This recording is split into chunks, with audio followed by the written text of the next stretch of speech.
todos os presentes, senhoras e senhores que estão presencialmente nessa palestra que será ministrada nessa manhã e também os que se encontram online nos acompanhando.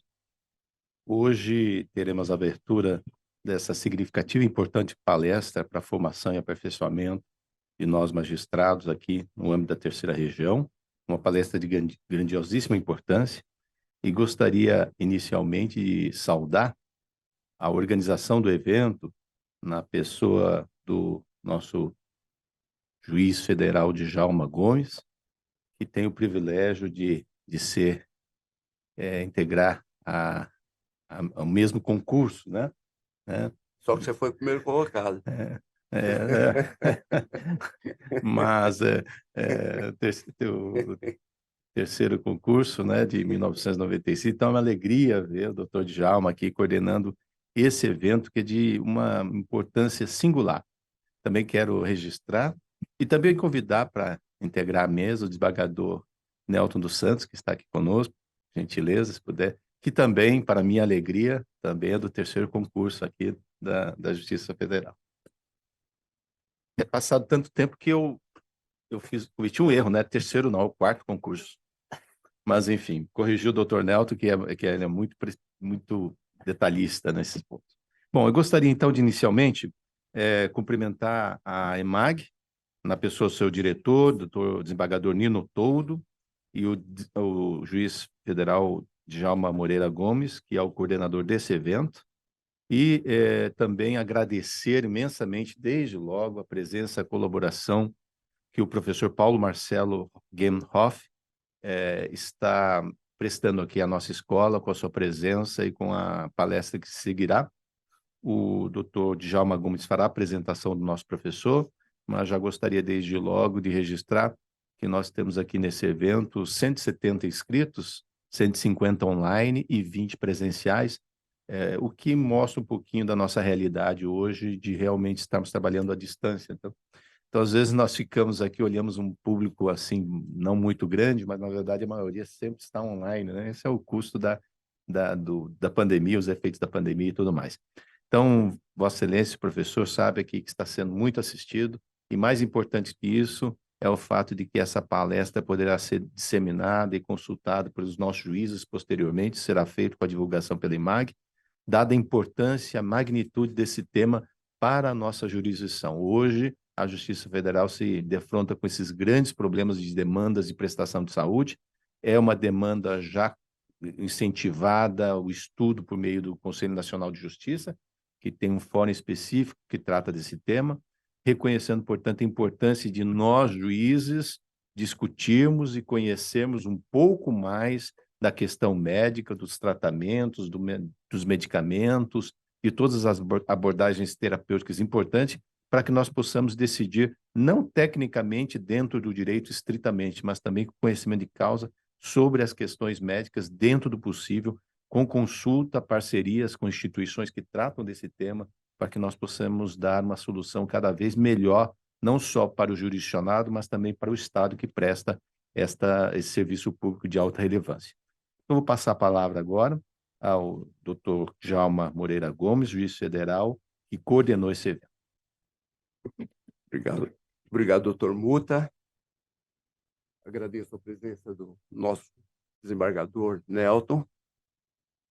Falei que o doutor Muta é o primeiro colocado, tem que falar também que o doutor Nelton é o segundo.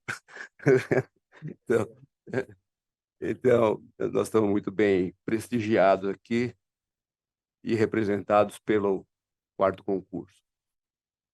Hoje, dia 18 de outubro, é o Dia do Médico, então começo por cumprimentar os profissionais da medicina, de importância por todos reconhecida, e num passado muito recente, de atuação exemplar no combate da pandemia que nós vivenciamos há tempos atrás. Então, eu homenageio, em nome do Dr. Paulo, todos os médicos pelos serviços excelentes que têm prestado à sociedade brasileira.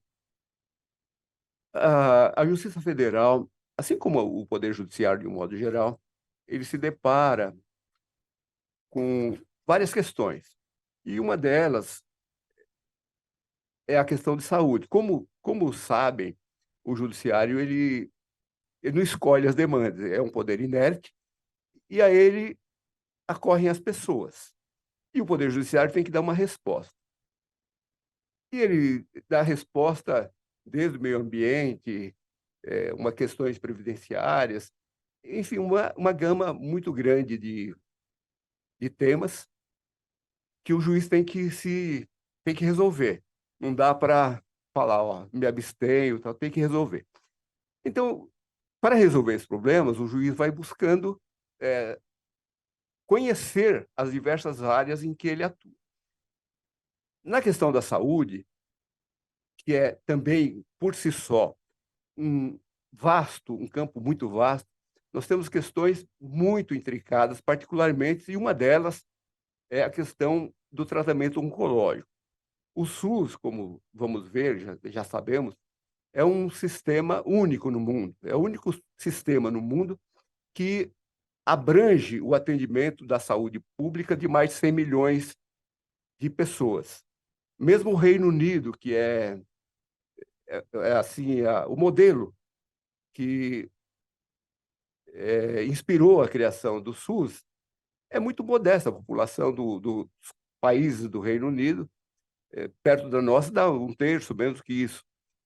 E com um financiamento amplamente maior do que o nosso, na ordem de 6 vezes maior, e tem os problemas. Imagine nós, com a nossa realidade territorial imensa, com as carências da nossa população, a imensa, escandalosa desigualdade que nós vivenciamos, tudo isso é um caldo que traz dificuldades imensas.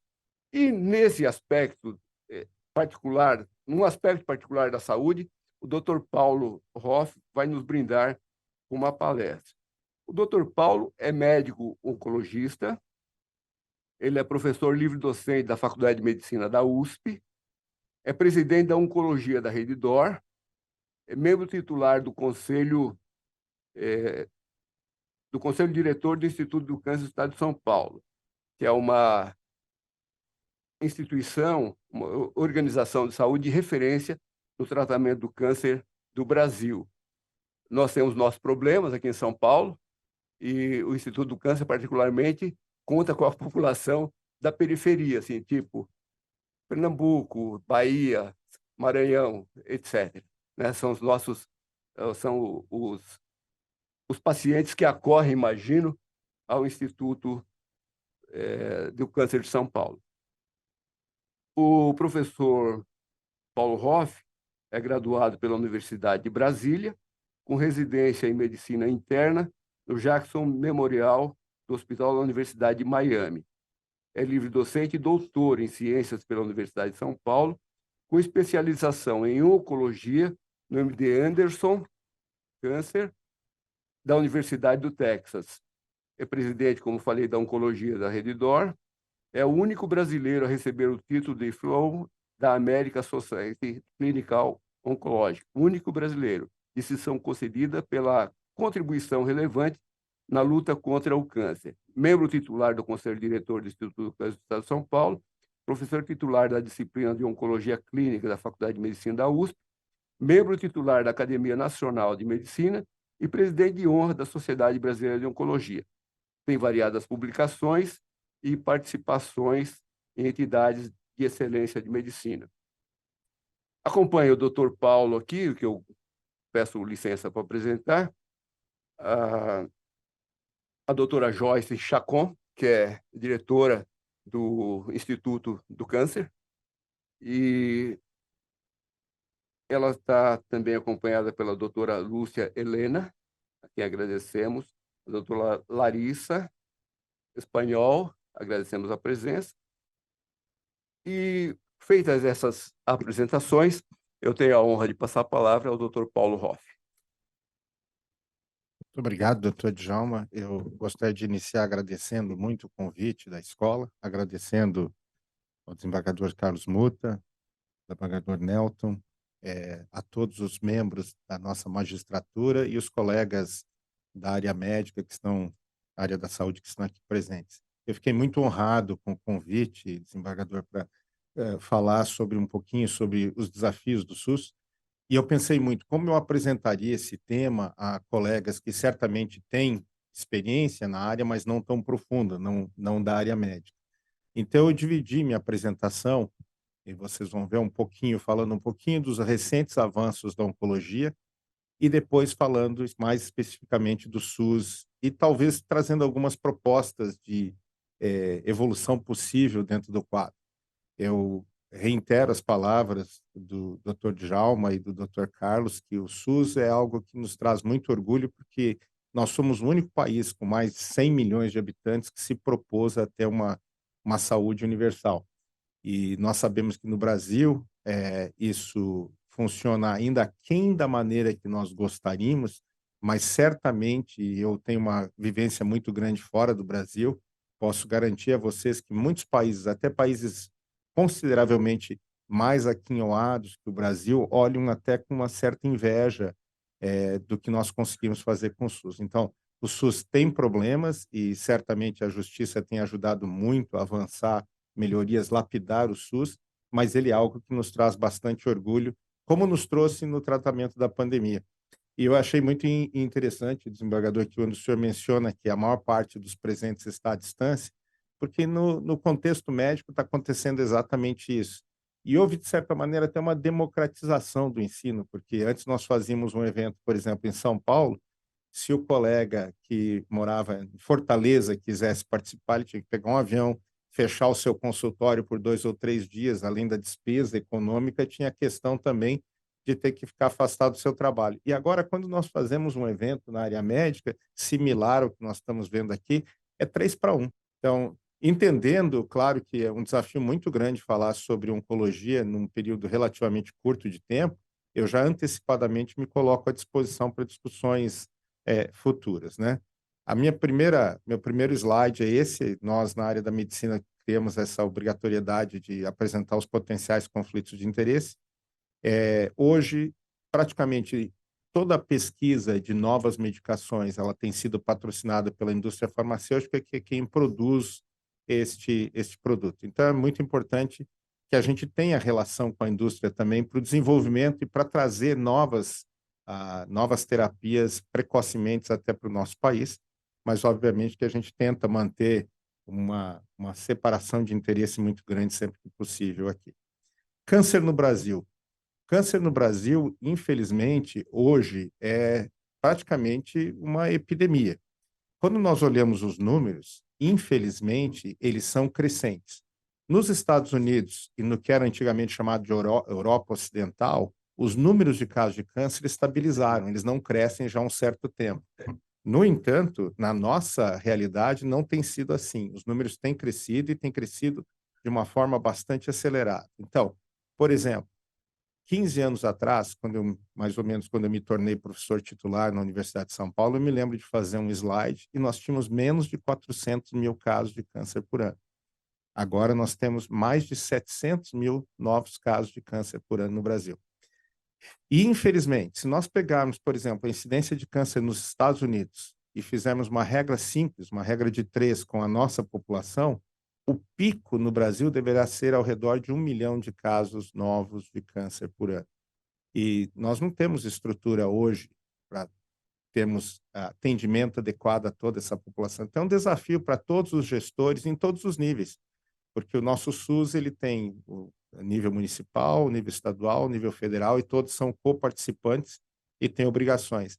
Mas é muito importante que os gestores olhem isso, porque o percentual de gasto da saúde em relação ao tratamento do câncer, ele é crescente em comparação com outras áreas, até porque os tratamentos são muito caros, mas também por isso, por um aumento do número de casos de câncer. Outro ponto relevante, que talvez tenha se chamado a atenção de alguns dos nossos ouvintes aqui hoje, é que no passado nós dizíamos que esse número de aumento de casos se devia ao envelhecimento da população. Os indivíduos não morrem mais de doenças infectocontagiosas, houve uma melhoria no tratamento das doenças cardiovasculares, então o câncer naturalmente ocuparia um papel importante no envelhecer da população. Isso é parcialmente verdade. Municípios com população mais idosa no Brasil já começam a ter o câncer como principal causa de morte, suplantando o infarto, que costumava ser a principal causa anteriormente.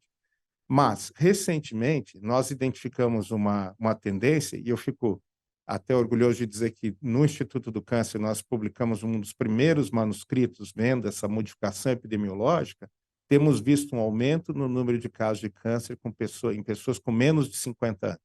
Antigamente nós dizíamos, olha, até os 50 não se preocupe, a não ser que você tenha um problema familiar, uma tendência familiar. Agora nós estamos vendo casos em indivíduos mais jovens. Particularmente preocupante para nós é o câncer de mama, que é um câncer extremamente importante. Vim até de rosa hoje, desembargador. Estamos no Outubro Rosa, para estimular as mulheres a fazerem mamografia. Mas, né, câncer de mama e o câncer de cólon e reto. O câncer de intestino, ele é muito menos falado do que o câncer de mama. Há um certo tabu de se falar, porque faz parte do aparelho digestivo, né? Mas hoje o câncer de cólon e reto é o segundo mais importante entre mulheres e o terceiro mais importante entre os homens. Números muito altos, quase 50 mil brasileiros vão ter câncer de colo e reto esse ano. E não é um tumor tão fácil de se tratar como as pessoas às vezes imaginam. E tem prevenção, desembargador. Então, é muito importante, doutor Djalma, que a gente estimule as pessoas a fazer o teste de sangue oculto depois dos 45 anos, etc. E preparar, como eu disse, as nossas instituições para atender esses pacientes. Câncer, como você sabe, não é uma doença recente, é uma doença antiga, era uma doença mais incomum. No tempo dos egípcios, a expectativa de vida não chegava a 25 anos. Então, era difícil o indivíduo ter câncer, né? Ramsés II vivia até os 90 anos, mas era absolutamente a exceção, né? Mas os egípcios conheciam o câncer. Esse manuscrito está em Nova York hoje, em exposição na Sociedade Americana em Nova York. Foi escrito por Imhotep e é um tratado de medicina que tem quase 5.000 anos, tem mais de 4.000 anos. Esse papiro é de 1.600, mas é cópia de um papiro anterior. E ele descrevia o câncer, só que ele descrevia o câncer de uma maneira muito negativa. Ele descrevia câncer de mama nesse tratado e dizia que era uma doença incurável. Obviamente, o que eles tinham de disponível de tratamento não era suficiente. Outro ponto importante é que os egípcios, embora eles não tivessem tratamento para o câncer, eles tiveram no Egito o surgimento de um conceito importante que é o conceito das universidades e centros de formação médica.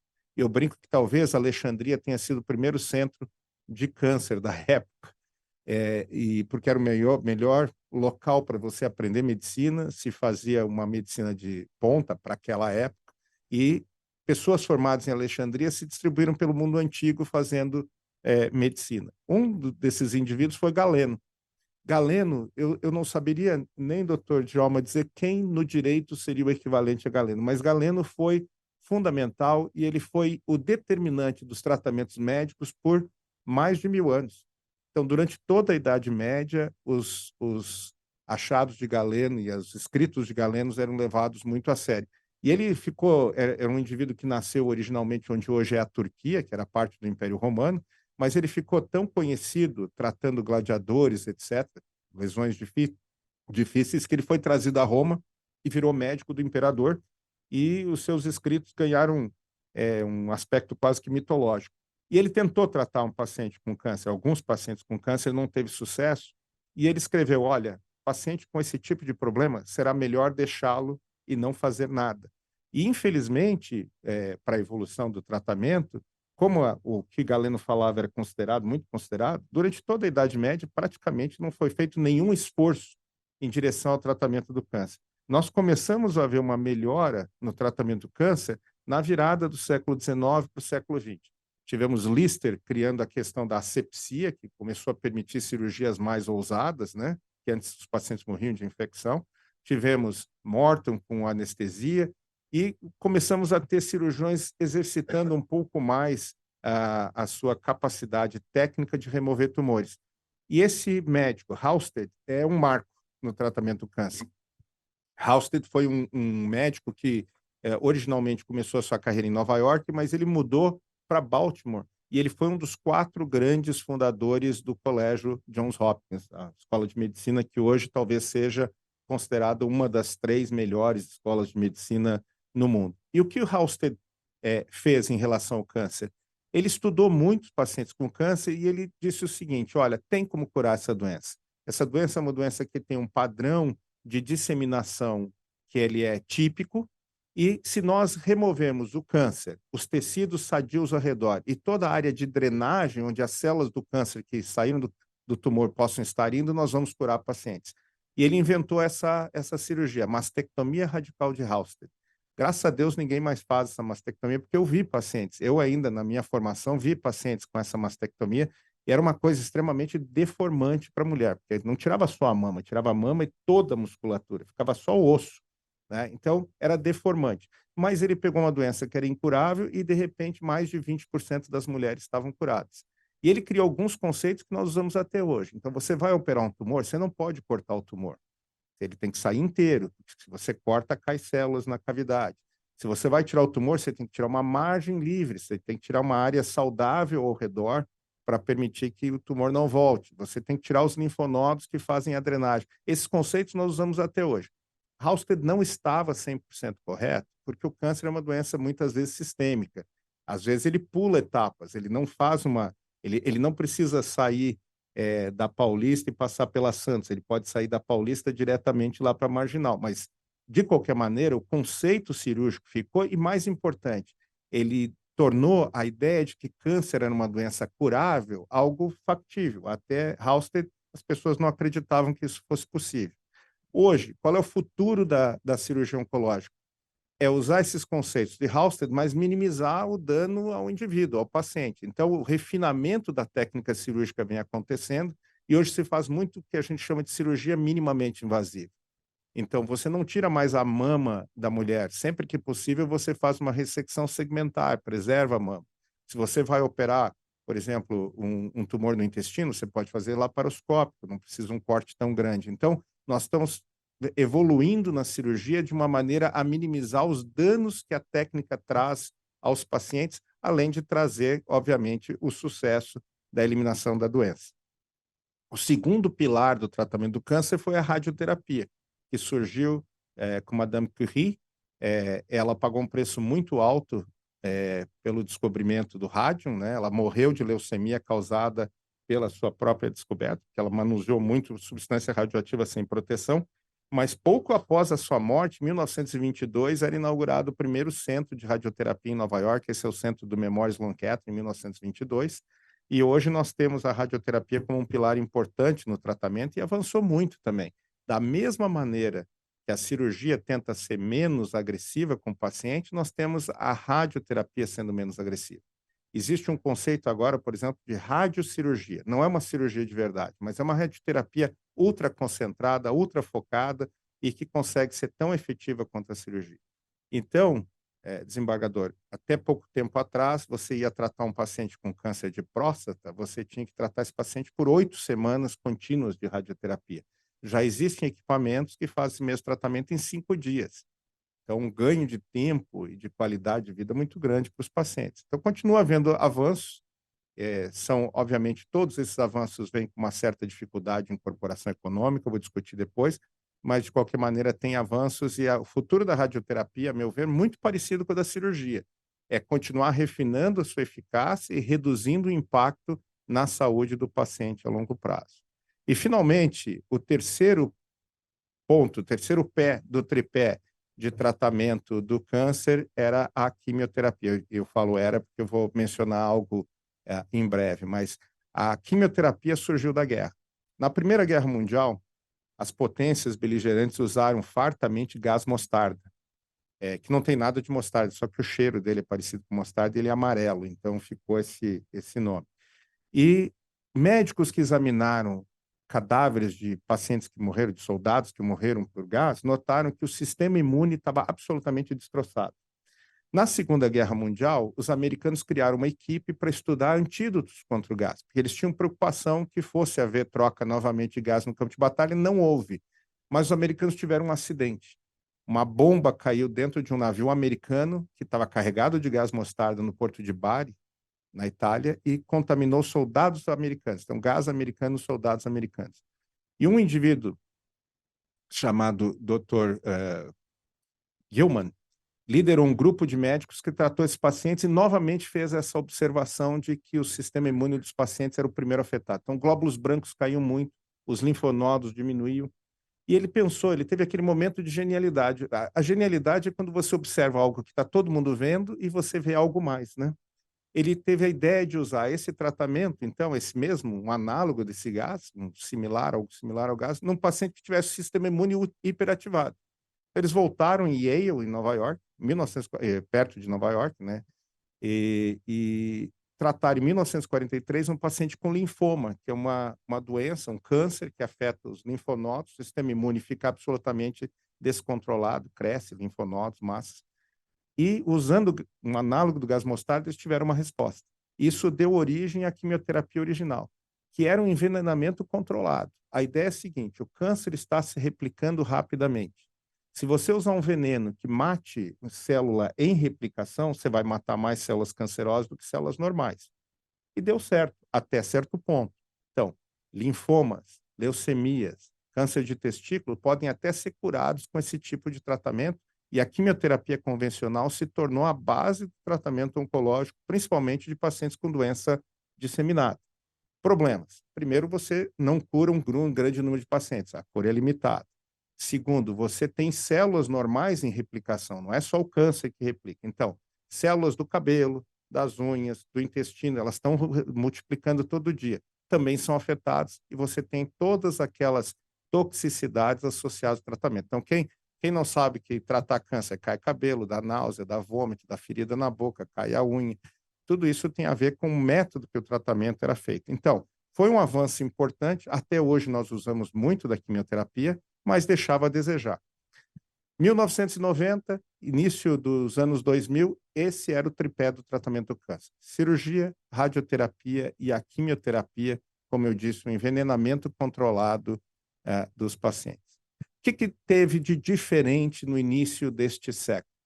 No final do século XX, houve um aporte grande de recursos do governo americano e de outras instituições para estudar o que causava o câncer. E hoje nós sabemos que o câncer é uma doença genética, nem sempre herdada, isso é muito importante, não é uma doença sempre hereditária. Mais ou menos 10%, o código genético já vem herdado com a propensão ao câncer, né? Tem uma variante que dá razão ao câncer. Mas 90% das vezes, o que você tem é, numa replicação normal do organismo, há um problema que não é detectado pelo organismo e aquela célula adquire um problema genético. Numa destas áreas que eu estou mostrando no slide, não vou citar uma a uma, mas algumas destas modificações podem criar uma variante que seja oncológica. Normalmente, você precisa ter vários destes erros acumulados na divisão celular para que uma célula normal dê origem a uma célula cancerosa. Mas isso acontece. O que leva a isso? Exposição a produtos como tabaco, por exemplo, exposição a produtos químicos de diversos tipos, e às vezes isso acontece até por acidente. Infelizmente existe, não gostaria de chamar de azar, mas nós temos bilhões de células replicando no organismo. Uma dessas replicações pode, infelizmente, vir com um problema e gerar o câncer. Então, a pessoa fala: nunca fumei, nunca bebi, pratico exercício, não faço nada de risco, moro no campo, ar puro, etc., e tenho câncer. Pode acontecer, vai ter menos risco de ter câncer, mas pode acontecer ainda. Você não tem como eliminar, porque às vezes o que acontece é uma replicação defeituosa no próprio organismo, embora isso, obviamente, possa ser minimizado. Bom, se eu sei onde houve a alteração, será que em vez de usar um tiro de cartucheira, que eu atiro para todas as células em replicação, eu não posso só atirar nas células que têm aquele defeito? E aí vem a definição da terapia alvo molecular, que surgiu no início do século XXI. É um remédio que não é mais um remédio que atua sobre todas as células em replicação, ele tem um alvo. Então, o exemplo clássico foi um remédio, um comprimido que tratava um tumor relativamente raro chamado GIST, tumor de estroma gastrointestinal. Foi uma grande celeuma, inclusive, no sistema jurídico do início dos anos 2000, de incorporar ou não incorporar esse remédio. Mas ele muda a vida dos pacientes, porque pacientes que têm GIST têm uma modificação num gene chamado c-KIT. Esse remédio vem e bloqueia a produção dessa proteína. Não permite que o receptor presente na superfície da célula ative a célula e faça com que ela replique e multiplique. Então, os pacientes que antes tinham uma expectativa de vida de menos de 11 meses passaram a viver anos e anos, mesmo com doença metastática, e alguns que eram incuráveis passaram a ser curados.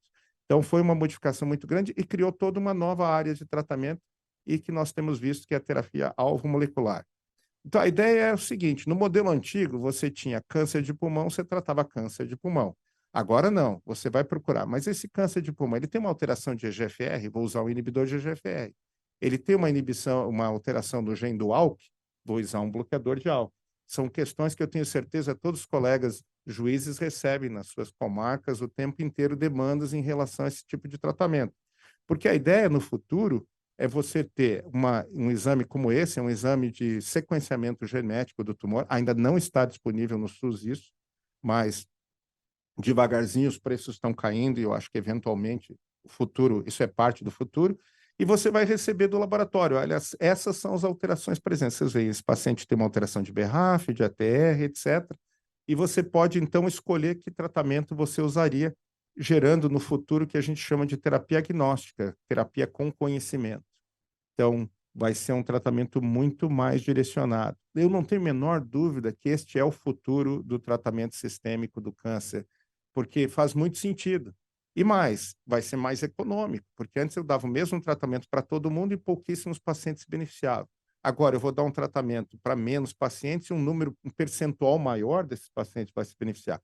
Agora, infelizmente, a realidade é que isso vem com um custo muito diferente da quimioterapia anterior, por razões diversas. É mais caro de desenvolver e há, naturalmente, eu não gostaria de falar de ganância, mas há infelizmente, uma precificação mundial descontrolada nesse momento. Não é um problema do Brasil isso, né? O mundo inteiro assiste preços cada vez maiores. Os tratamentos estão vindo melhores, mas estão sendo associados a custos muito altos. Nós somos vítimas. O Brasil consome 4% da medicação oncológica mundial. Os Estados Unidos consomem 50% da terapia oncológica mundial. Europa, dita ocidental, que agora Europa Central também, né? Consome mais 25%. Então, quando você junta esses países mais desenvolvidos, que têm mais recursos para investir, eles estão conseguindo, de um jeito ou de outro, bancar esses custos. E nós, que temos só 4% do consumo, ficamos com a mesma conta, que o preço é mundial, né? Então, essa é uma das gerações do problema. Depois podemos até discutir, acho que isso vai melhorar em breve por uma atitude do presidente Biden. Até este ano, até 2023, de 1999, pouquinho antes do surgimento dessas terapias, até 2023, o Congresso americano havia proibido o governo americano de pedir desconto.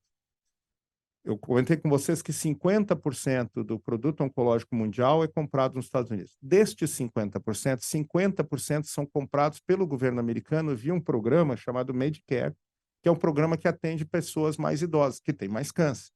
Então, o governo americano compra, 25% do tratamento oncológico mundial, um quarto, e não pede desconto, não pedia. O presidente Biden, este ano, mudou essa lei e ele disse, não faz sentido, eu sou o maior comprador do mundo, eu tenho que ter um bom preço. E tomara que, caindo o preço para eles, caia para nós também uma expectativa. E surgiu agora, nós deixamos de ter um tripé, isso é importante, surgiu uma quarta linha de tratamento, que é a imunoterapia. Outro tema que eu acho que deve ser muito frequente nas cortes.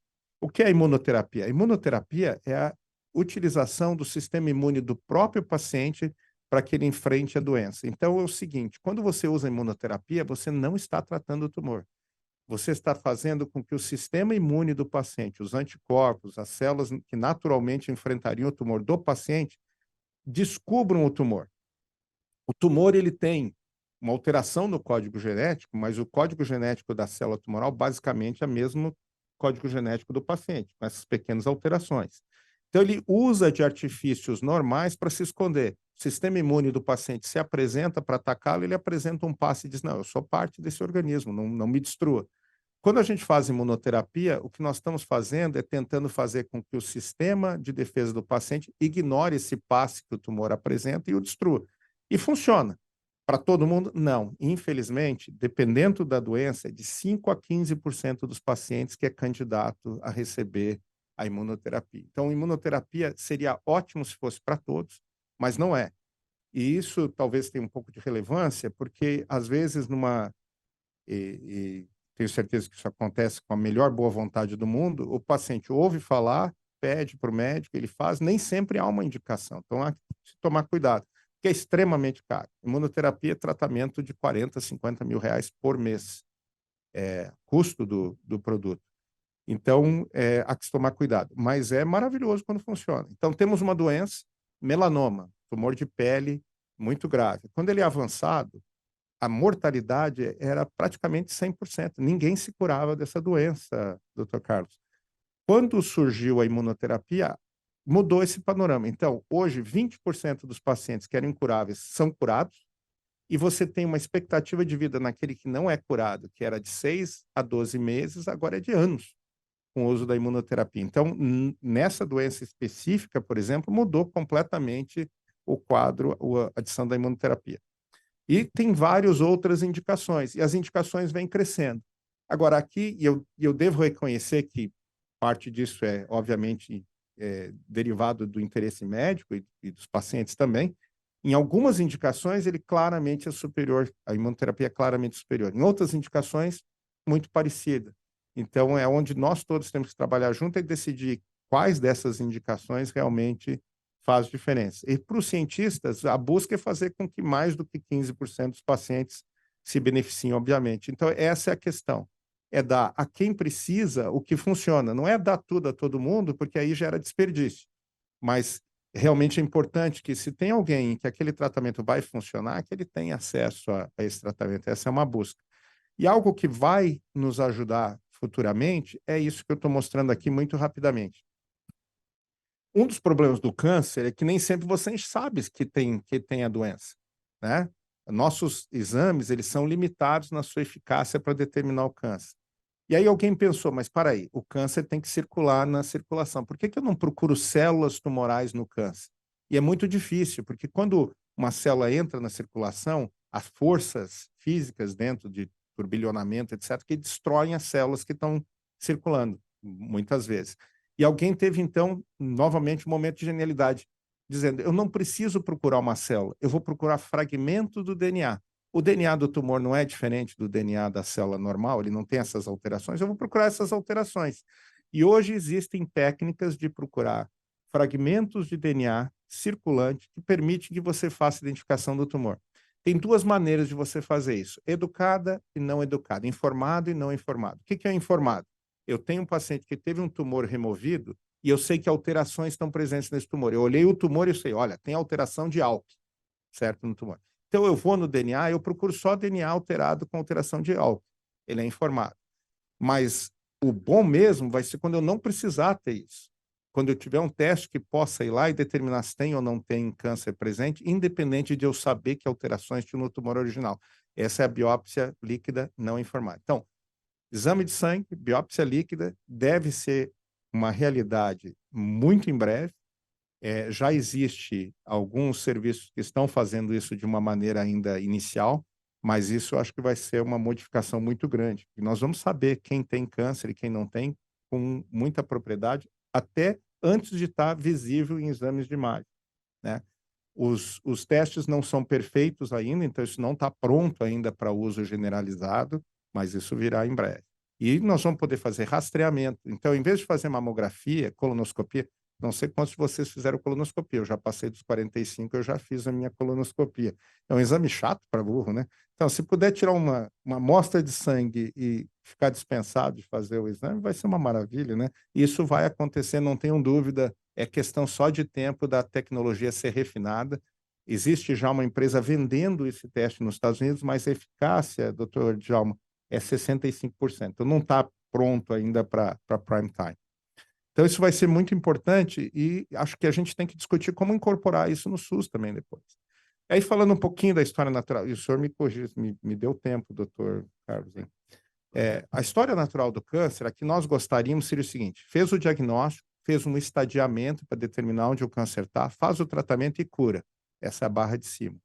Infelizmente, nem sempre é assim. Às vezes é assim. Outras vezes você faz o diagnóstico, faz o estadiamento, faz o tratamento, funciona por um período de tempo, para de funcionar. Você faz outro tratamento, controla mais um tempo, vai trocando. Em algum momento, infelizmente, a doença faz com que o indivíduo perca a sua vida. E isso ainda é relativamente comum.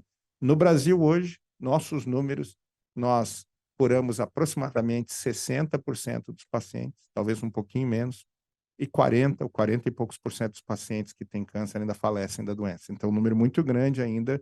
Se nós imaginarmos que temos 700 mil casos de câncer por ano, o número de óbitos ainda é muito grande. E certamente essa segunda linha chega muito mais aos magistrados do que a primeira, porque quando tem um tratamento fácil e rápido e o paciente é rapidamente curado, isso não gera discussões. Discussões começam a acontecer nessa sequência de tratamentos que não são necessariamente curativos, mas são tratamentos ditos paliativos, né? E aí entra um conceito que eu gostaria de discutir rapidamente, que é a obstinação terapêutica. Isso tem muito a ver com o dia a dia dos magistrados também, né? A obstinação terapêutica é quando você inicia ou continua uma ação médica sem expectativa de um resultado realmente importante de cura ou de prolongamento da sobrevida. Mas por que acontece a obstinação terapêutica? Parece ser algo simples de se evitar, mas não é, porque o paciente tem medo de morrer. Quem de nós não tem medo de morrer, né? Há uma pressão dos familiares. Às vezes o paciente não tem necessariamente vontade de continuar, mas ele é o único ganhador de recurso na casa, ou ele é aquele patriarca ou a matriarca que todos dependem, ele é a pessoa que tem toda a família ao redor, né? Nós usamos um linguajar belicista para tratar o câncer, nós combatemos o câncer, é uma guerra, enfrentamento, etc. Essa linguagem belicista tem um efeito colateral. Alguns pacientes de câncer reclamam que ficam assim, olha, se eu não fizer o tratamento, parece que eu sou covarde, né? Há uma pressão até da sociedade em relação a isso. Tem uma influência da imprensa, porque a imprensa nunca diz tratamento tal não funcionou. A imprensa gosta de colocar a expectativa de cura. Eu vou mostrar uns slides para vocês disso. Tem a fé do indivíduo, né? Todos nós temos a nossa fé e esperança de um milagre. Às vezes existe uma compreensão errada da expectativa de resultado do tratamento. Às vezes é um tratamento que nos seus estudos demonstrou um ganho de sobrevida de 1 ou 2 meses, mas o indivíduo quer tomar aquilo achando que para ele vai ser a cura do câncer, né? Existe uma desconfiança em relação ao establishment, né? Às vezes pode-se imaginar, não, o governo quer economizar, a seguradora não quer pagar, o médico está mais interessado que eu fique doente do que eu fique bom. Essas síndromes, essas teorias conspiratórias, elas existem, né? E existe também um receio, se eu não me tratar, eu não vou ter médico. Isso é muito relevante na nossa sociedade latina, né? Porque há uma sensação, se eu não aceitar o tratamento do médico que ele está me oferecendo, eu vou ficar sem recurso, né? Essas são algumas reportagens que eu coloquei, né? É sempre a cura do câncer. Desde que eu me formei em 1900, oncologista em 1998, e desde aquela época eu já vi várias curas do câncer, né? Primeiro, acho que é muito relevante a gente dizer que ninguém é contra trazer esperança ao paciente, mas às vezes, até por desconhecimento, o jornalismo traz uma expectativa irreal, né? Isso é muito importante a gente tentar balancear essa expectativa dos pacientes, né? Então, isso é uma realidade. A equipe médica também tem suas pressões, né? A medicina não é uma ciência exata. Às vezes você tenta algo que tem muito pouca chance de sucesso e funciona. Sempre tem esperança que aquele paciente vai ser um resultado fora da curva, que ele vai ir melhor do que os outros pacientes. Esse tratamento tem 2% de chance. Não, mas então alguém se beneficia, né? Tem dificuldade de convencer o paciente e familiares. É mais fácil você falar de continuar o tratamento do que de parar o tratamento. Existe uma emoção muito grande numa reunião familiar quando você está falando de expectativa de vida do indivíduo, né? Tem o medo de parecer desinteressado. Esse médico é um médico ruim, vou procurar outro, ele não está me oferecendo nada. E nós médicos somos seres humanos, nossa missão é curar o paciente. Quando nós não conseguimos fazer isso, dá uma sensação de impotência. Você se sente incompleto também, né? E existe a questão das curas milagrosas, né? A vizinha do meu primo tem um amigo que tomou chá de planta tal ou tomou tal medicamento e ficou boa.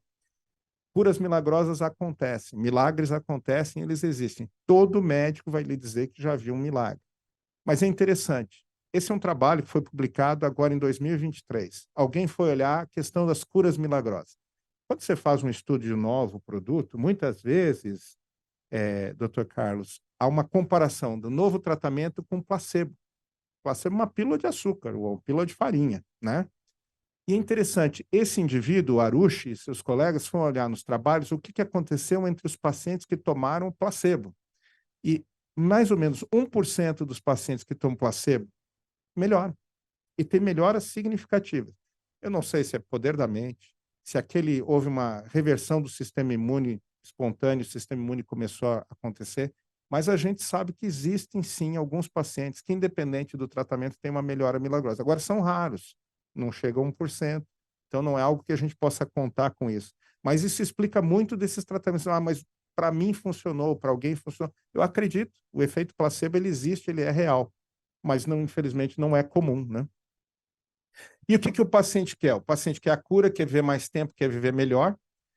E quando a gente fala com os médicos, há um estudo dos anos 80 do século passado que é citado, é um estudo com mulheres de câncer de mama. A pergunta foi: quanto você quer de chance de benefício para tomar esse tratamento? Na época, a quimioterapia que era pesada. E a resposta foi: se tiver 1% de chance de cura, eu quero tomar esse remédio, certo? Bom, aí a doutora Deborah Schrag, ela é uma médica de Harvard, uma cirurgiã de Harvard. Ela resolveu reolhar essa questão agora, 2 ou 3 anos atrás. E ela fez, então, tá bom, você tem, por 1% de chance de cura, você quer receber o tratamento, entendo. Aí ela pegou pacientes recebendo diversos tipos de tratamento, que eram paliativos, e quis saber o que eles tinham de expectativa daquele tratamento. E 2/3 dos pacientes em Harvard que estavam recebendo tratamento paliativo, ou seja, tratamento para tentar segurar a doença, mas não curá-la, achavam que o tratamento era curativo. Então, existe uma dissintonia muito grande, às vezes, do que o paciente acha que está recebendo e do que nós realmente podemos oferecer em termos médicos. Então, como médico, eu ofereço melhoria na sobrevida livre de doença, na sobrevida global, na qualidade de vida. Eu trabalho com curvas de Kaplan-Meier, com hazard ratio. É o que eu tenho de ferramentas para olhar o desfecho, para olhar o que acontece com o tratamento, que não é necessariamente a mesma visão que um paciente leigo, que não sabe estatística, etc., está olhando. Então, às vezes, a conversa fica um pouco difícil. Aqui tem uma tradução de uma língua para outra, né? E essa desconexão que gera esse caso. E para finalizar, então, vou falar da questão do SUS aqui, rapidamente. Eu tenho mais quanto tempo, doutor? Eu precisava. Bom, À vontade. existe uma questão que é o centro de câncer. O que é um centro de câncer? Nada mais é que você juntar no mesmo local, ou não precisa ser fisicamente no mesmo local, próximo, interagindo, as diversas áreas, a multidisciplinaridade, diversas áreas que estão associadas ao tratamento do câncer. Então, você tem que ter a enfermagem que trata câncer, você tem que ter o oncologista, o cirurgião, o radioterapeuta, o fonoaudiólogo, o fisioterapeuta, você tem que ter todas essas áreas juntas ou muito próximos para dar o melhor tratamento possível aos pacientes. E tem algumas vantagens quando você tem um centro. Você tem volume.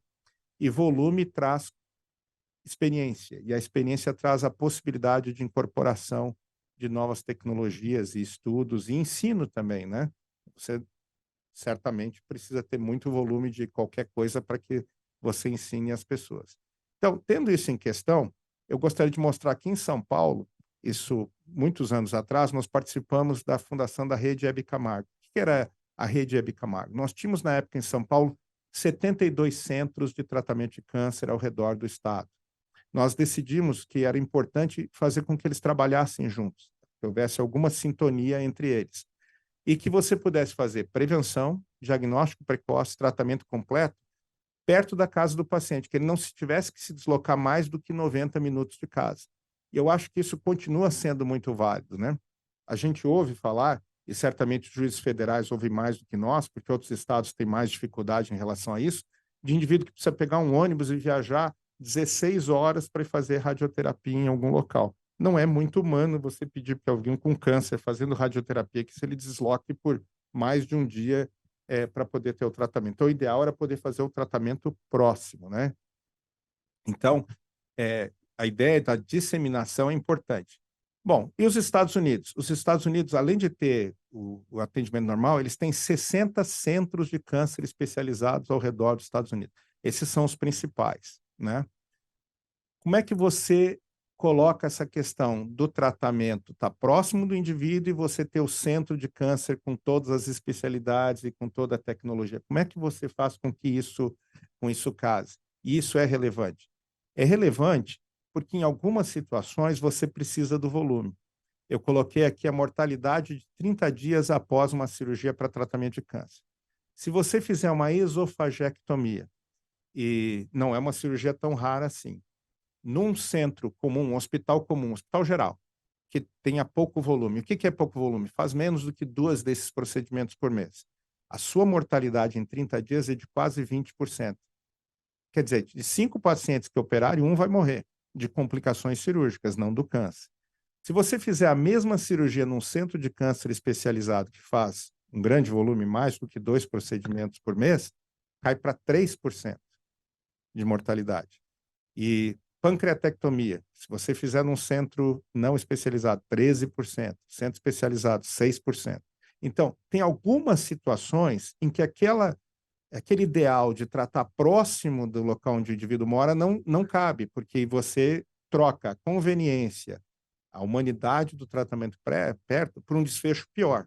Então, existem situações em que o centro de câncer realmente faz diferença e existem situações em que você pode tratar o paciente perto de casa. Uma mastectomia, a mortalidade é praticamente zero, não faz diferença onde você fizer esse procedimento. Esofagectomia faz uma diferença enorme onde você faz esse procedimento. Então, veio a ideia, e os americanos já fazem isso há muito tempo, de você ter como se fosse um aeroporto, né? Você tem os pequenos aeroportos que alimentam os grandes aeroportos. Você pegar um voo em Ribeirão Preto e quiser ir para a Europa, você vai ter que pegar um voo até Guarulhos, de Guarulhos você vai pegar outro voo, e Guarulhos tem mais recursos. Na saúde, a gente pode funcionar da mesma maneira, hierarquizar. Então, você vai fazer uma cirurgia de câncer de mama? Pode fazer perto de casa. Vai fazer uma pancreatectomia? O melhor seria fazer num centro maior que tenha mais recursos. E o SUS viu isso. Eu não vou nem entrar nesse primeiro aqui, que aqui todos conhecem melhor do que eu a Constituição. Mas o que o Ministério da Saúde fez ao longo dos anos foi criar a ideia de que você tem que ter alguns centros muito especializados para dar justamente esse apoio. Então, tem os UNACONs, que são unidades um pouco menos complexas, e os CACONs, que são unidades muito complexas. E nós deveríamos ter uma unidade para cada 500 mil habitantes no Brasil. Então, seria alguma coisa acima de 400 e poucos UNACONs e CACONs bem distribuídos para atender todos os pacientes. E para você ter uma dessas unidades, teria que ter pelo menos 6 mil consultas por ano, pelo menos 648 cirurgias de câncer por ano, fazer pelo menos 5.292. De onde é que eles tiraram esse 92? Eu não sei, viu, doutor Djalma, mas é o que está na portaria. E pelo menos 4.200 campos de radioterapia por ano para poder ser declarado um CACON e receber os recursos e ser uma referência.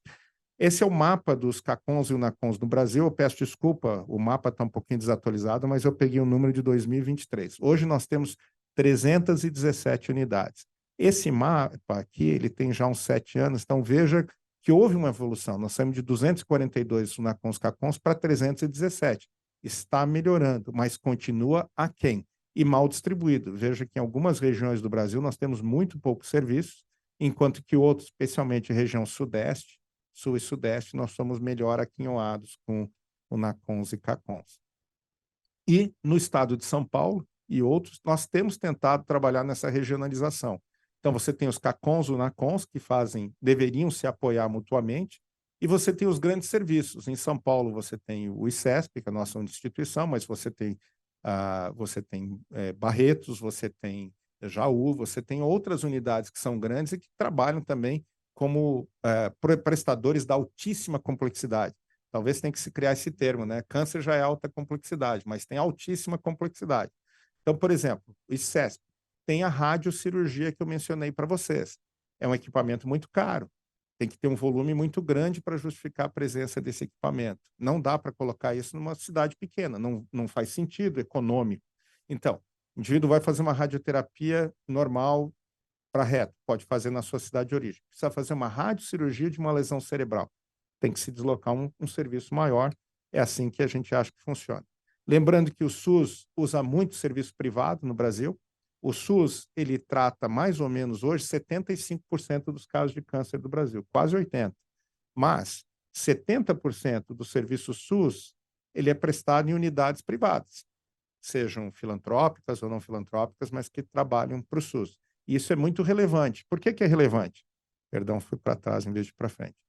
Porque nós temos vários gargalos no tratamento dos pacientes com câncer no SUS. Então, tem o momento do diagnóstico, momento em que ele tem acesso a um hospital ou uma unidade de tratamento de câncer, faz a sua biópsia, etc.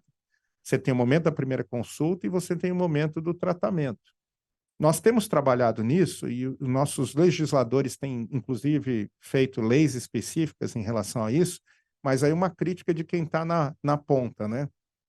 A lei dos 60 dias, por exemplo, né? Do T1 ao T2, perdão, do T1 ao T4, 60 dias no máximo. A lei foi feita, mas não foi aumentado em nada o recurso disponível. Então, ou você imagina que o prestador estava em dissídia, que não estava fazendo o que tinha que fazer e tinha sobra de espaço e agora com a lei ele se obriga a fazer, ou você criou uma regulamentação que não conseguirá ser cumprida. E a maior parte dos serviços que faz diagnóstico e atendimento de câncer no Brasil está trabalhando muito próximo do seu limite. Então, houve até uma discussão no Congresso. A lei dos 60 dias está fazendo aniversário e não está sendo cumprida. Mas por que ela não está sendo cumprida? Não é por má vontade do prestador. É que tem que se criar a infraestrutura que permita que ela seja cumprida, né? Então, esse é um momento importante do Brasil. Nós vamos ter que aportar mais recursos. Não adianta só a boa vontade da lei, ela tem que vir associada ao aumento da infraestrutura e do recurso disponível, né? Outro ponto importante é que tem uma disparidade no modelo de remuneração. No Brasil, atenção básica, os municípios recebem o repasse da União per capita e trabalham o seu valor. Na média complexidade é por procedimento. Na alta complexidade, especialmente na área oncológica, se criaram pacotes que nós chamamos de APACs ou IHs. As APACs, elas foram desenhadas nos anos 90 do século passado. E elas diziam o seguinte: você tem câncer de mama localizado, você vai receber X reais. Você tem câncer de mama avançado, você vai receber X mais Y reais. E você resolve o que você faz com este valor. Naquela época, só tínhamos quimioterapia, custo muito próximo de todas as quimioterapias. Era um modelo que servia. O problema que nós temos agora é que eu mostrei a vocês que eu não trato mais câncer de mama. Eu trato câncer de mama HER2 positivo, eu trato câncer de pulmão ALK positivo. Então, não é mais possível, na minha opinião, que você tenha só uma rúbrica para tratar doenças que são muito diferentes e que têm tratamentos muito, muito discrepantes.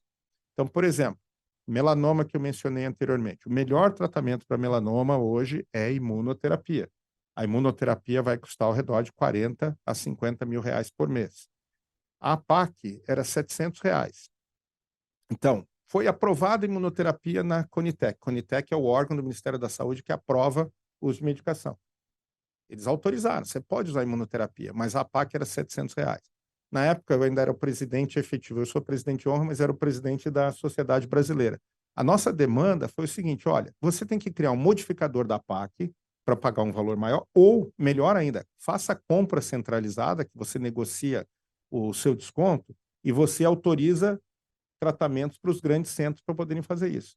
O Ministério da Saúde, na época, tomou uma decisão, ele modificou a PAC para 7 mil reais, mas não criou modificador nem nada. Então, não é o suficiente para comprar imunoterapia e é demais para usar a quimioterapia.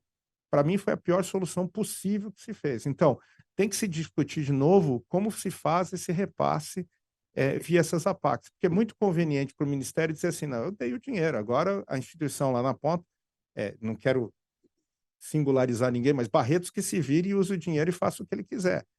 Eu acho que aí o gestor está se abrogando da sua obrigação de nos ajudar a fazer a melhor gestão dos recursos. Então, há que se trabalhar um pouco nessa questão, porque modificou muito o cenário. O tratamento hoje oncológico tem muito pouco a ver com o que era em 1990, acho que é de 94 a APAC, né? 96. Foi ainda no governo Fernando Henrique Cardoso. Então, há uma modificação muito grande do tratamento e a remuneração não acompanhou.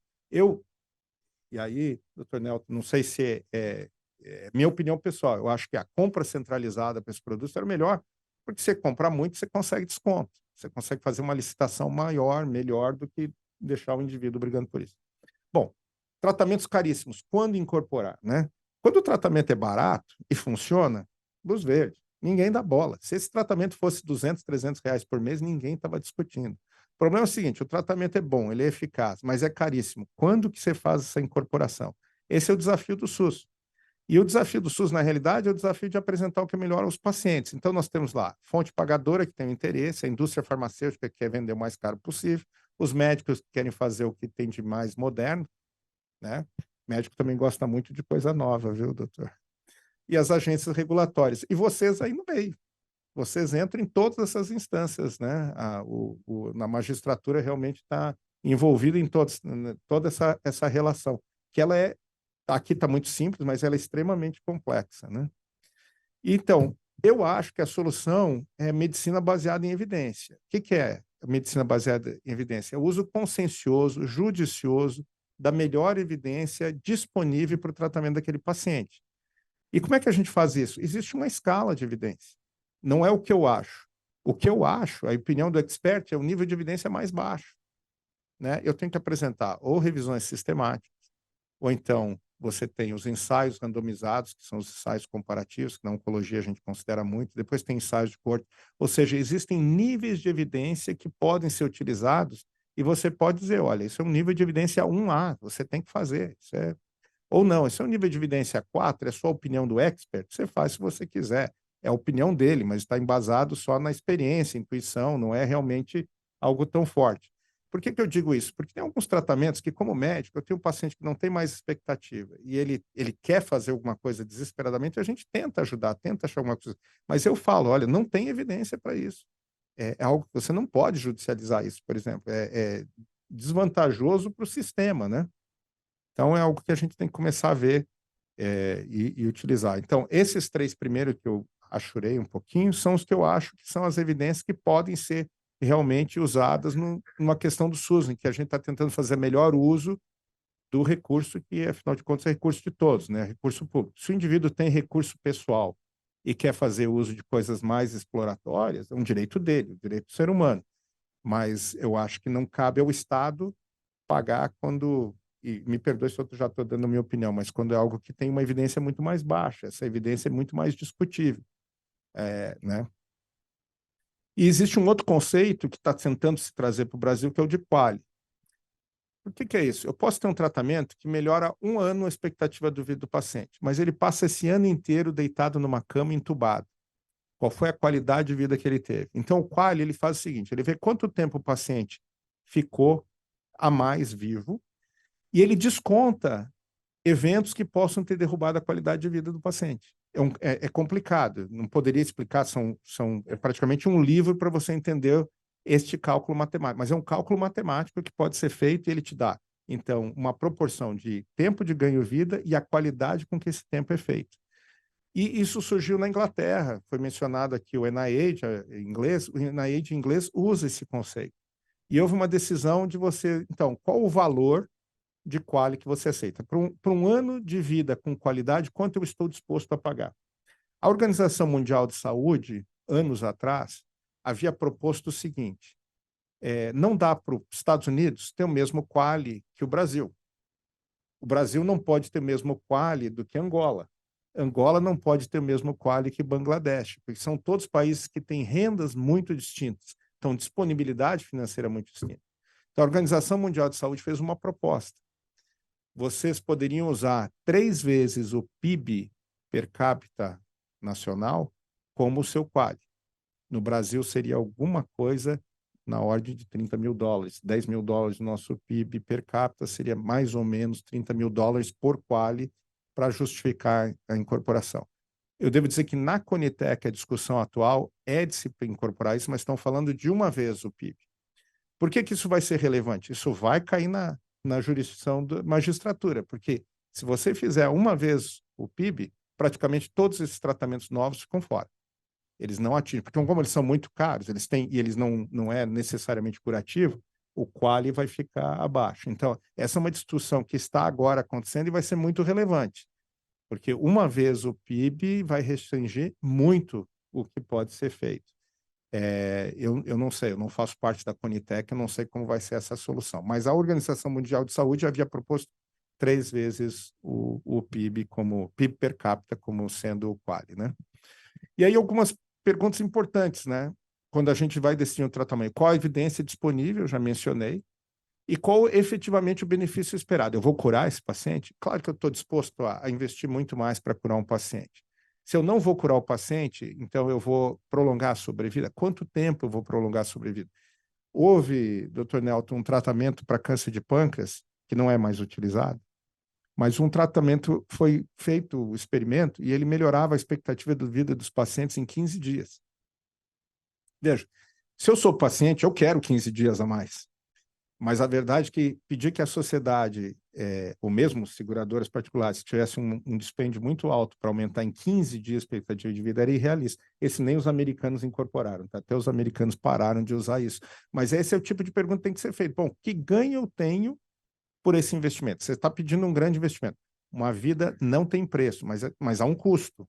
Então, qual é o ganho que eu vou ter? Qual é o retorno que eu vou ter deste investimento? Isso é importante. E outra pergunta relevante é se há alternativas disponíveis, né? Será que esse é o único tratamento disponível? Temos outros? E para nós médicos tem que ter uma boa relação com o paciente e o familiar. Em algum momento a gente tem que explicar que talvez não exista uma alternativa tão boa, isso é difícil. E para nós, sociedade, disponibilizar serviços de paliativo, porque o paciente tem um pouco de razão. Em muitos lugares você não tem um apoio pós-tratamento. Então, isso tem que ser disseminado. Nós temos um hospice, uma estrutura de paliativos, mas estruturas menores talvez não tenham isso, então isso é importante. E apresentar expectativas reais de benefício. O que eu espero com o uso daquele tratamento, né? Infelizmente, nós vamos ter que considerar como sociedade o custo-benefício. Eu não gostaria de dizer isso, e eu tenho certeza que magistrado nenhum quer olhar isso, porque o direito à vida ele é soberano, mas como sociedade a gente tem que olhar o custo do que está sendo feito, né? E o que nós fizemos no ICESP, então? O ICESP é uma estrutura grandiosa, tem 15 anos, fez aniversário de 15 anos esse ano, eu tenho felicidade de estar lá, e a Joyce também, viu? Nós estamos lá desde o primeiro dia, né, Joyce? E tem um orçamento de 640 milhões, que certamente não é o mesmo orçamento de MD Anderson Memória, mas é um orçamento bastante generoso dentro da realidade brasileira, e tratamos com isso um número muito grande de pacientes. Já foram mais de 100 mil pacientes tratados, nós temos quase 40 mil pacientes em tratamento hoje. Como é que a gente consegue tratar tanta gente com recursos limitados do SUS? Esse manual que eu coloquei aqui já está na sua terceira edição. Nós fazemos de baixo para cima. Nós temos grupos de médicos de cada área da oncológica, sentam e fazem uma atualização do que está disponível dentro do SUS. Nós padronizamos e tentamos dar o melhor possível aos pacientes, totalmente padronizado. Então, paciente que entrar no ICESP com câncer de mama, HER2 positivo, avançado, etc., vai receber o mesmo tratamento independente de que médico vê esse paciente. E o paciente fica assegurado que a gente está dando a ele o melhor tratamento disponível dentro da realidade do SUS. Gostaríamos de ter incorporação de outros remédios? Gostaríamos. Hoje, a incorporação tem sido muito rápida de novas medicações, o SUS não tem conseguido acompanhar, então certamente tem coisas que nós gostaríamos de disponibilizar, mas eu tenho certeza que o tratamento que o paciente recebe dentro do ICESP, ele é o melhor tratamento possível dentro do Sistema Único de Saúde do Brasil. E fico muito feliz de dizer que várias instituições do Estado usam o nosso manual como seu protocolo. Esse aqui é o Comitê Estadual de Referência em Oncologia, nós nos reunimos uma vez por mês, tentamos discutir assuntos relevantes como instituições. Esse é um comitê puramente de apoio ao secretário, ele não tem nenhuma função executiva, ele é consultivo, mas nós levamos muitas demandas e tentamos fazer com que o Estado de São Paulo funcione realmente como uma rede, né? Às vezes funciona melhor, às vezes pior, mas a gente tenta. Então, as minhas conclusões é que a gente tem consciência como médicos que os recursos são finitos e que nós devemos usar judiciosamente. Nesse momento, eu acho que o tratamento tem que ter como objetivo uma melhora significativa, não pode ser só um valor de P, né? Não é um benefício estatístico, o paciente tem que ter ganho de sobrevida ou de qualidade de vida realmente para que seja incorporado. E o valor do que eu recebo é mais relevante do que o custo. Você pode ter um tratamento muito caro, mas que é curativo, e pode ter um tratamento que nem é tão caro, mas não traz benefício ao paciente. Então, eu costumo dizer, valor é o que a gente recebe, custo é o que eu pago. O custo é importante, mas o valor é mais importante ainda. Eu estou recebendo de volta o que eu estou gastando em benefício para o meu cliente, para o meu paciente, porque é impossível não haver limites, né? E a comunicação efetiva é muito importante. E fico muito feliz de ter a oportunidade de vir aqui, e eu sei, o CNJ já tomou também medidas nesse sentido, de tentar aproximar a academia médica da magistratura, porque eu acho que, obviamente, é muito complexo, e se nós pudermos ajudar, estamos sempre à disposição para tentar ajudar quando for possível, porque o assunto é bastante complexo, né? Então, para finalizar, eu quero agradecer muito o convite, pedir desculpa se eu passei um pouco da hora, mas ficamos sempre à disposição. Muito obrigado.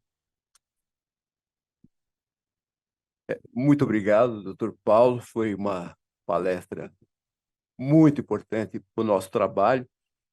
E eu vou iniciar a fazer as perguntas. O doutor Buta, não sei se quer fazer primeiro, mas deixa eu fazer uma pergunta anterior. O senhor falou que tem 317 CACON, né? CACON, que são unidades de alta complexidade. E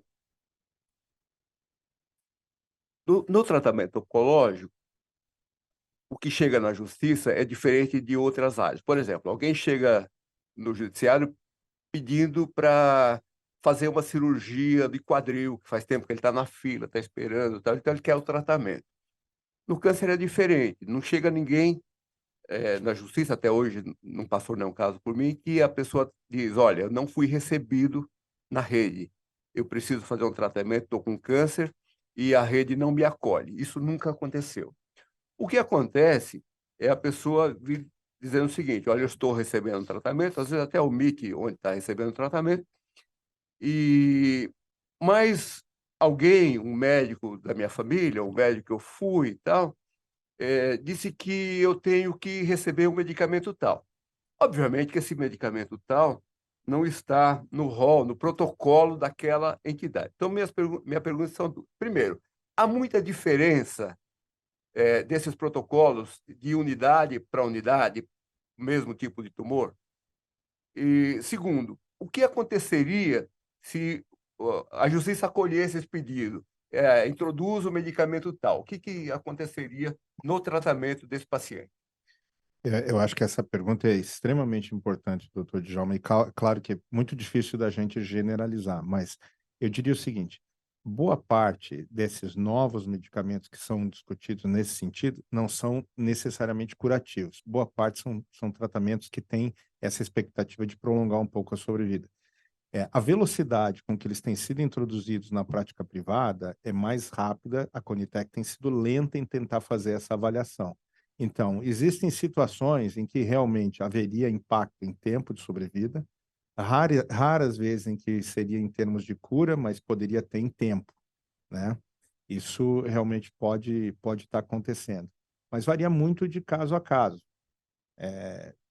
Como eu disse anteriormente, nós adoraríamos ter acesso a todas as medicações, mas isso tem que ser feito a nível de Ministério da Saúde, porque, por exemplo, uma medicação que vocês vão começar a receber na magistratura em breve vão ser demandas por Carticel, né? Um tratamento de Carticel custa 3 milhões de reais. E não é pouco. Quando a gente fala de Zolgensma, você tem um caso por 1 milhão de crianças. Mas os Estados Unidos fizeram, nos últimos 2 anos, quase 10 mil Carticels. Então, demandas que, se cair sobre a instituição a fazer, não vai haver recurso. Quebra a instituição. Aí tem que ser uma discussão a nível federal. Então, eu sei que eu não estou lhe respondendo, estou um pouco em cima do muro, porque tem situações em que eu consigo ver que não há benefício suficiente para justificar, mas tem algumas situações em que realmente pode fazer diferença, né? Mas eu gostaria de saber assim, a pessoa pede um medicamento tal, o que esse medicamento, como ele será administrado no tratamento? Vai alterar o tratamento? Ele vai ser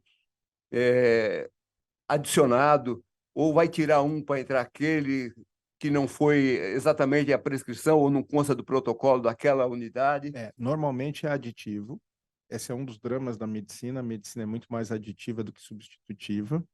Então, essa é uma das situações. Mas eu acho, e é difícil, sabe, doutor Djalma, mas eu diria o seguinte: o magistrado, em dúvida, deve se perguntar, ou perguntar ao médico que está fazendo a proposta, qual a expectativa de ganho disso? Porque e a gente recebe demandas do paciente, os advogados mandam, escreve assim, né? Eu acho que seria muito válido dizer qual a expectativa de ganho do que está sendo proposto, né? Porque se é um ganho de expectativa de vida, vai melhorar a expectativa de vida em 1 mês e meio ou 2. É uma decisão do magistrado. A expectativa é, não, isso aqui tem 40% de chance de curar o paciente. Provavelmente é outra decisão do magistrado, né?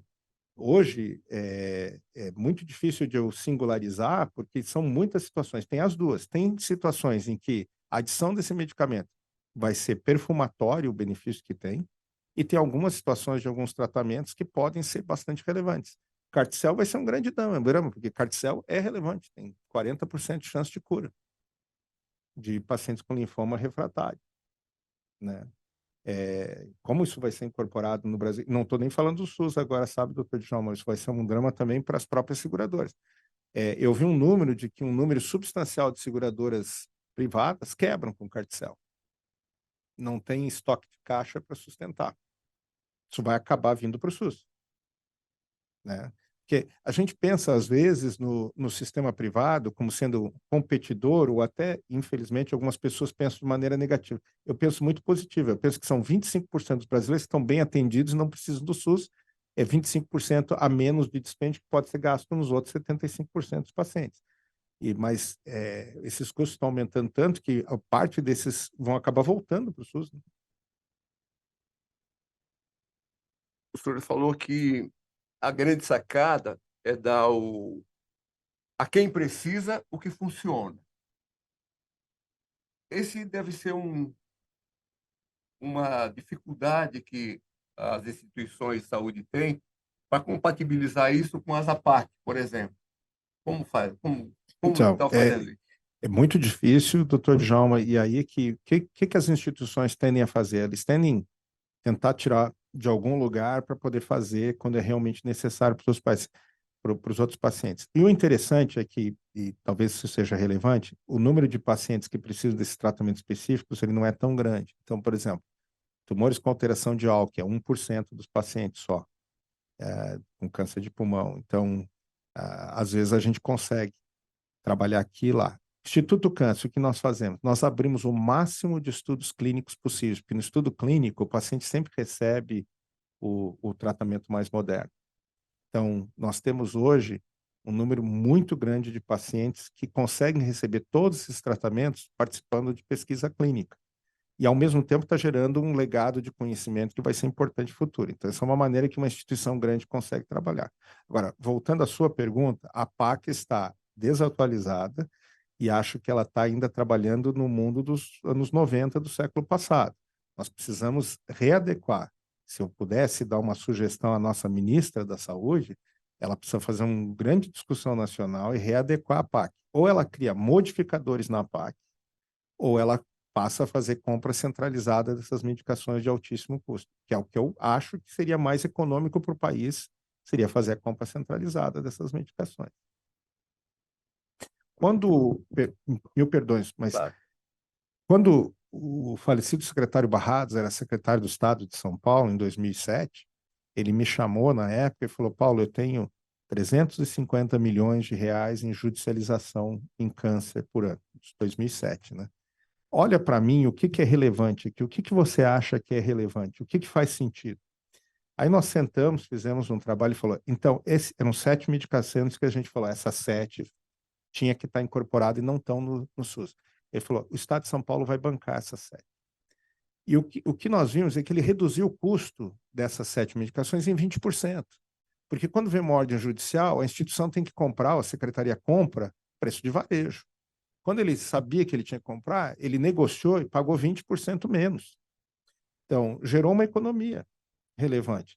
E é isso que eu acho que no Ministério da Saúde, e eu entendo que aí não depende da magistratura, mas, vamos dizer assim, um pedido de quem está na ponta. O Ministério da Saúde deveria olhar fazer isso. O que realmente funciona? O que nós temos que incorporar? E vamos comprar centralizado, vamos chamar as empresas, às vezes tem 2 ou 3 que fazem produto similar, e vamos fazer um leilão reverso, baixar o preço, porque Algumas medicações não fazem, são perfumatórias, é verdade, mas algumas fazem diferença. Talvez por simpatia do senhor no início, o senhor disse que a justiça tem ajudado muito, quando na verdade a gente ouve exatamente o contrário, a justiça tem atrapalhado muito. O que a justiça tem ajudado? O que a justiça tem atrapalhado? Eu acho que ajuda mais do que atrapalha, doutor Djalma. E eu vou dizer o seguinte: o fato de nós termos a possibilidade da justiça intervir faz com que o Ministério da Saúde, o Conitec e as operadoras pensem mais na incorporação. Porque a tendência de quem paga é tentar limitar. Então, eu acho que tem um efeito, está até perigosa essa palavra hoje em dia, mas tem um efeito moderador. Né? 142. Tem um efeito moderador nesse tempo, porque eu acho que podem ser demandados pela justiça, faz com que se pense mais na necessidade de incorporação. E como eu disse, eu não coloco tudo no mesmo saco. Né? Eu acho que existe a demanda que ela é legítima e existe a demanda que não é legítima. Qual a dificuldade que se tem hoje, que os gestores reclamam assim da justiça? É que, como os custos são muito altos, você acaba tendo uma dificuldade de planejamento estratégico, porque você tem demandas que não estão previamente planejadas, e quando você paga R$ 1 por esse copo, você tem que tirar esse R$ 1 de algum lugar, ele não aparece milagrosamente. Então, acho que a preocupação dos gestores com a justiça é essa, mas eu acho que é mais ajuda do que atrapalha. E reconheço que nos últimos anos a justiça tem tentado trabalhar mais com a academia, como eu disse, e tentando realmente identificar as situações em que faz a relevância. Então, eu acho que a gente tem esses dois caracteres. Se eu pudesse dar uma sugestão aos magistrados que estão assistindo, eu acho que só no tomar a decisão, muito importante saber, bom, qual é o benefício? Isso aqui vai curar o paciente? Isso aqui vai melhorar a sobrevida também? Vai melhorar quanto tempo? É 2 anos que ele vai viver mais ou ele vai viver mais 1 mês e meio ou 30 dias? E eu sei que o magistrado não tem obrigação nenhuma de saber medicina, né? E nossos magistrados são assoberbados com muitos processos, né? Nós somos a gente se acha uma população muito pacífica, mas é bem litigiosa, né? Então, é assim, mas eu acho, de novo, que no balanço mais ajuda do que atrapalha.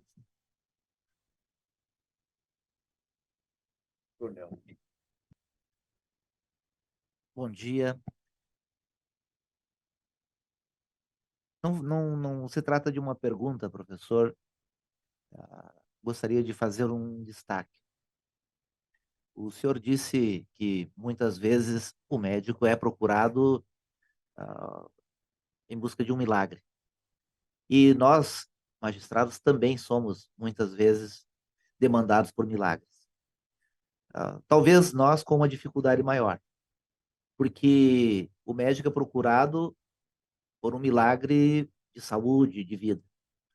E nós, magistrados, às vezes somos procurados por um milagre de vida, de saúde, de engenharia, enfim, uma infinidade de ramos do conhecimento.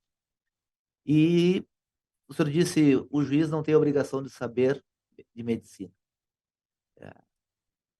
De fato, a gente não tem essa obrigação, mas somos chamados a resolver um problema de natureza, muitas vezes, médica. E isso só sobreleva a importância de eventos como este. A comunicação entre o magistrado e o médico nas demandas de saúde, no processo, é muito difícil e demorado. O juiz formula quesitos, o médico responde por escrito, esclarecimentos são pedidos, são respondidos, nem sempre satisfatoriamente, a própria pergunta, às vezes, não é bem clara. E eventos como este, em que a comunicação é feita oralmente, agilmente e com um grau de didática, como o senhor apresentou hoje, e com um grau de excelência pelas informações que nos trouxe, nos faz, nos torna no dever, não só de agradecer, mas de cumprimentar a sua exposição, a sua disposição de vir até nós, cumprimentar a escola, a coordenação, por iniciativa dessa ordem, e torcer para que eventos como esse se repitam. Ah, dirijo ao colega Djalma um cumprimento especial pela iniciativa, à escola pelo apoio ao evento e ao professor, porque eu fiquei, confesso aqui, encantado com sua exposição. Eu que não conheço nada de medicina, que perdi meu pai para um câncer de pâncreas, fiquei me sentindo muito enriquecido e prestigiado pela sua presença aqui. E por isso me dirijo, então, não só aos cumprimentos pela exposição, mas os agradecimentos pelo que nos trouxe nessa manhã. Só tenho a agradecer, doutor.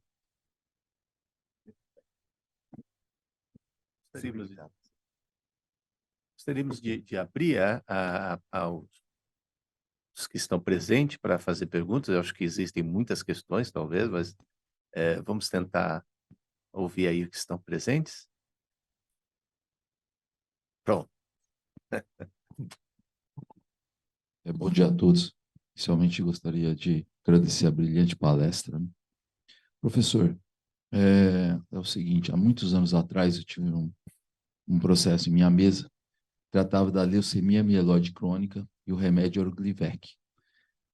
Esse remédio não estava ainda nem aprovado na Agência Nacional de Vigilância Sanitária quando o pedido me foi apresentado. E na época existia núcleos de acesso expandido em todo o Brasil, em que o remédio era oferecido gratuitamente pela União, a título ainda não definitivo, para pacientes que queriam se submeter a esse medicamento. Só que esse medicamento estava aprovado na agência respectiva norte-americana. Esse remédio curava o câncer, porque ele é um tipo de medicamento alvo, como o senhor explicou aqui, que paralisava, segundo o que estava descrito no processo, a multiplicação da célula cancerígena. Em muitos casos, havia efetivamente a cura do paciente. A ação foi proposta pelo Núcleo de Apoio ao Paciente com Câncer, que chama NAPACAN, nem sei se existe ainda essa instituição. A verdade é a seguinte, esse remédio não foi liberado no Sistema Único de Saúde por conta do custo do medicamento, que na época, há mais de 20 anos atrás, custava R$5.000 a caixa, né? Na época, o ministro da Economia estava questionando esse valor com o laboratório Novartis para tentar uma economia para fins de incorporação. Ou seja, em resumo, era um remédio eficiente, que curava o paciente. Isso ficou comprovado no processo, depois da liminar concedida, com essa expansão ao núcleo de acesso expandido, e que não tinha uma incorporação. Esse problema se repete hoje. Então, o que eu verifico é que nós não temos um planejamento estratégico efetivo e a questão da saúde não é cuidada da devida maneira pelo Poder Executivo. Essa é a minha impressão. Porque muitas dessas questões poderiam ser resolvidas se houvesse, sim, um incorporamento, uma incorporação, melhor dizendo, desse medicamento com eficiência e agilidade pelo Poder Executivo, no SUS, de modo a viabilizar o tratamento e, via de consequência, conseguir um desconto na compra desses medicamentos. Então, isso que me gera perplexidade, porque decorridos 20 anos, nós estamos enfrentando o mesmo problema, sem planejamento estratégico, para muitos medicamentos que hoje já deveriam estar incorporados no SUS, e isso assoberba ainda mais o Poder Judiciário. Eu gostaria de saber se o senhor compartilha desse entendimento e se o senhor vê da mesma forma, que um dos gargalos que nós temos realmente é a falta de planejamento do Poder Executivo. Obrigado. O senhor sabe que esse remédio foi disruptivo, né? E existem duas doenças em que ele tem uma atuação muito forte, porque são doenças que são clonais e praticamente todas as células destas doenças apresentam alteração que é bloqueada pelo remédio. No caso, eu já tinha mencionado o GIST, em que o medicamento atua no receptor de celular.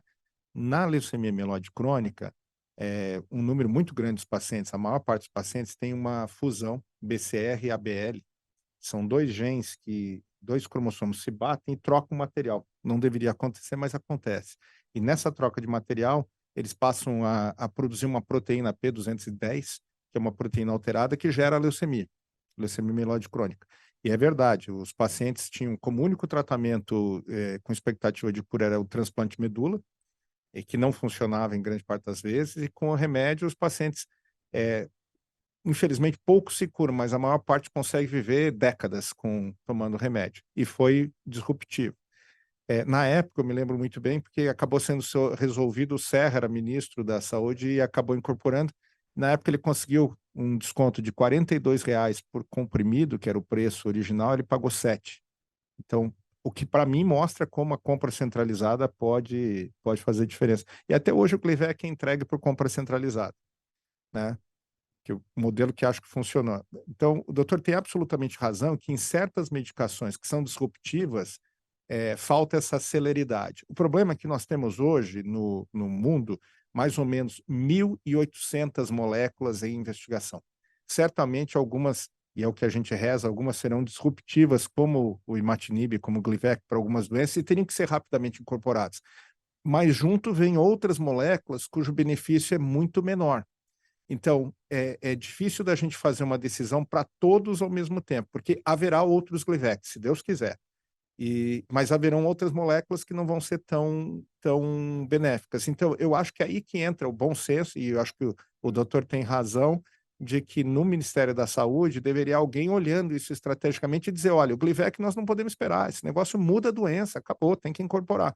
Agora, essa outra medicação, eu não queria usar uma medicação que foi pegar alguma coisa assim, mas esse outro anticorpo monoclonal, ele é mais um na mesma classe, esse aí você pode esperar, pode avaliar, porque tem alternativas, ou o benefício é mínimo, né? Tem um anticorpo monoclonal utilizado no estado de São Paulo, que é fartamente utilizado, o ganho é muito pequeno, era muito melhor pegar esse recurso e botar em medicações como essas. Então, eu tenho que concordar que acho que em câncer seria importante ter um mecanismo de análise e medicações disruptivas teriam que ser aceleradas a sua incorporação, o doutor tem razão. Mas não é todas, esse é o problema. Para cada Glivec, você tem 10 outras que o benefício é muito pequeno e é isso que complica um pouco, né? Sim. Ah, sim, claro, claro. Pois não. Primeiro, eu gostaria de agradecer a todos os nossos mais de 110 participantes que estão assistindo online e também a todos os presentes, em nome aqui da equipe da EMAG. Eu vou intercalar, então, com algumas perguntas do chat. Eu vou ler a pergunta de Josi Clayton Geraldo. Ele pergunta, considerando a recente autorização da Anvisa para a realização de estudo acerca de uma modalidade terapêutica de terapia gênica com as chamadas CAR-T-cells, há alguma previsão para a disponibilização desse tipo de tratamento no SUS? Então, interessante que eu mencionei esse exemplo, né? CAR-T-cell é uma medicação disruptiva. O que é feito? Você tira linfócito do paciente, em laboratório você usa um vírus, é um vetor, esse vírus incorpora um código genético específico na célula do paciente e a célula passa, então, a ter a capacidade de identificar a célula cancerosa. Aí você pega essa célula do paciente, o mais próximo que eu posso explicar para vocês é como se fosse numa cervejaria. Você produz, faz com que ele expanda, a célula se divida no laboratório, aí você pega essa bolsa com células que são quiméricas porque elas têm um componente exógeno que foi incorporado ao DNA delas, dá para o paciente, as células entram e caçam o tumor, e como eu disse, 40% de pacientes com linfoma refratário acabam tendo chance de cura com essa medicação. O drama custa mais de R$ 2 milhões. A aplicação, uma aplicação, porque tem todo esse trabalho de tirar, mandar para os Estados Unidos, fazer o produto voltar, e custa mais ou menos mais R$ 1 milhão só para você sustentar, porque os efeitos colaterais são terríveis nas primeiras 2 semanas. O paciente frequentemente fica 2 semanas na UTI, muitas vezes em coma. Então é aquele tratamento forte mesmo. Bom, o que passou na Anvisa agora não é o CAR-T-cell. A CAR-T-cell já está aprovada no Brasil da Novartis e da Kite, que é uma outra competidora deles, por esse preço elevado. O que foi aprovado na Anvisa recentemente é o estudo clínico a ser feito pelo Butantan, que construiu uma fábrica de CAR-T-cell em Ribeirão Preto. Então, seria um produto brasileiro com potencial de ser um custo muito menor. Então, para nós, a nossa impressão, minha impressão, é que para que nós possamos incorporar no SUS, nós temos que rezar que este produto de Ribeirão dê certo e a gente possa pagar um valor decente. Por que eu falo um valor decente? Foi publicada uma carta, cientistas americanos criticando o preço do Carticel nos Estados Unidos, que é o mesmo do Brasil. E o que eles falam? Grande parte da tecnologia que foi utilizada para fazer o Carticel foi desenvolvida com recursos do governo americano, governos americanos. E hoje eles calculam que custaria ao redor de 60, 70 mil dólares por uma dose de Carticel. Eles falam, se custa 70 mil dólares, como é que a empresa comercializa 400 mil dólares? Que é o preço que está no Brasil também. Então, foi uma crítica aberta, publicada num jornal importante, médico, New England Journal of Medicine, uma carta de 4 hematologistas famosos criticando muito a precificação. Então, isso quer dizer o quê? Se essa fábrica do Butantan conseguir produzir um produto que aparentemente é eficiente, todo mundo já recebeu no seu WhatsApp a imagem do paciente com linfoma que teve a resposta completa, né? Aí a gente poderia negociar com o Butantan um preço muito, muito inferior e aí possibilitaria que isso fosse feito no SUS, né? Essa é a nossa esperança. Eu visitei a fábrica, sabe, doutor? É uma fábrica espetacular, muito bem montada. Se alguém for a Ribeirão e pedir licença ao Dimas Covas, ao doutor Zago, são os responsáveis lá por Ribeirão, acho que vale a pena visitar. É uma fábrica impressionante. Doutor, primeiro eu agradeço pelo seu tempo, pela sua presença. Meu nome é Regilena, sou juíza aqui em São Paulo. E a pergunta que eu gostaria de fazer é no sentido inverso do que nós estamos conversando sobre o judiciário. Eu gostaria de perguntar se na área médica também existem essas discussões, essas conversas e essa preocupação sobre as consequências quando um médico prescreve um medicamento de alto custo. Porque também tem como o senhor disse no começo, o médico também tem esse receio de não prescrever nada e falar para o paciente não tem nada a ser feito, o paciente sempre quer alguma solução, ainda que não vá resolver. Então, essa questão da responsabilidade dos médicos em geral por prescreverem esses medicamentos de alto custo, se existe esse debate. Existe.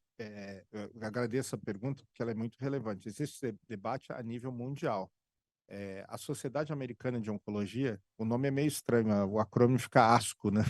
Mas é uma sociedade muito séria, tem 40 mil sócios ao redor do mundo, associados ao redor do mundo, e eles fizeram uma cartilha, na realidade, e continuam falando sobre isso, são as boas escolhas, você escolher com bom senso o que vai ser prescrito. Porque o paciente familiar, ele está no papel dele. Ele quer uma solução, ele quer buscar uma solução, e é legítimo, qualquer um de nós faria a mesma coisa, ainda mais não tendo conhecimento médico. Então, nós médicos temos que ter muita consciência quando a gente faz essas prescrições, etc. Então, a discussão está acontecendo a nível mundial, a Sociedade Brasileira de Oncologia encampou essa ideia, e a gente tenta fazer similar ao que está sendo feito aqui, a gente faz muitos eventos tentando estimular com que as pessoas pensem. Outra coisa que tem sido feita é enfatizar, eu mostrei no início da minha apresentação sempre, fazer uma separação, um reconhecimento e uma separação muito grande de conflitos de interesse. Isso é muito importante também.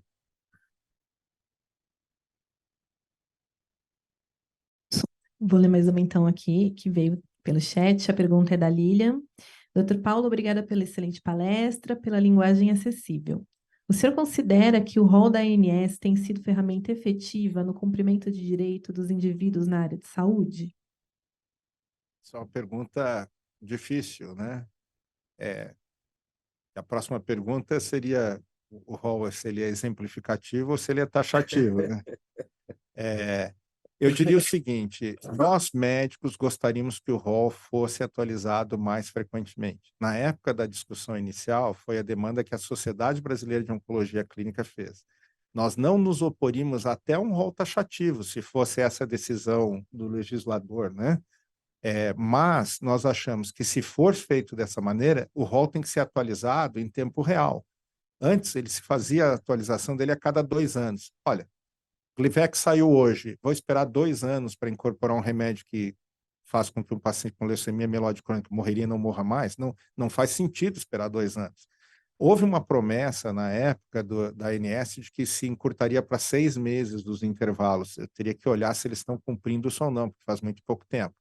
Então, eu acho que a necessidade do rol, ela existe, uma questão de codificação e de estrutura do sistema, mas ele tem que ser um rol que tem que ser adaptado em tempo real, ele tem que ser atualizado permanentemente. E tem que ter representação médica e de pacientes nessa decisão.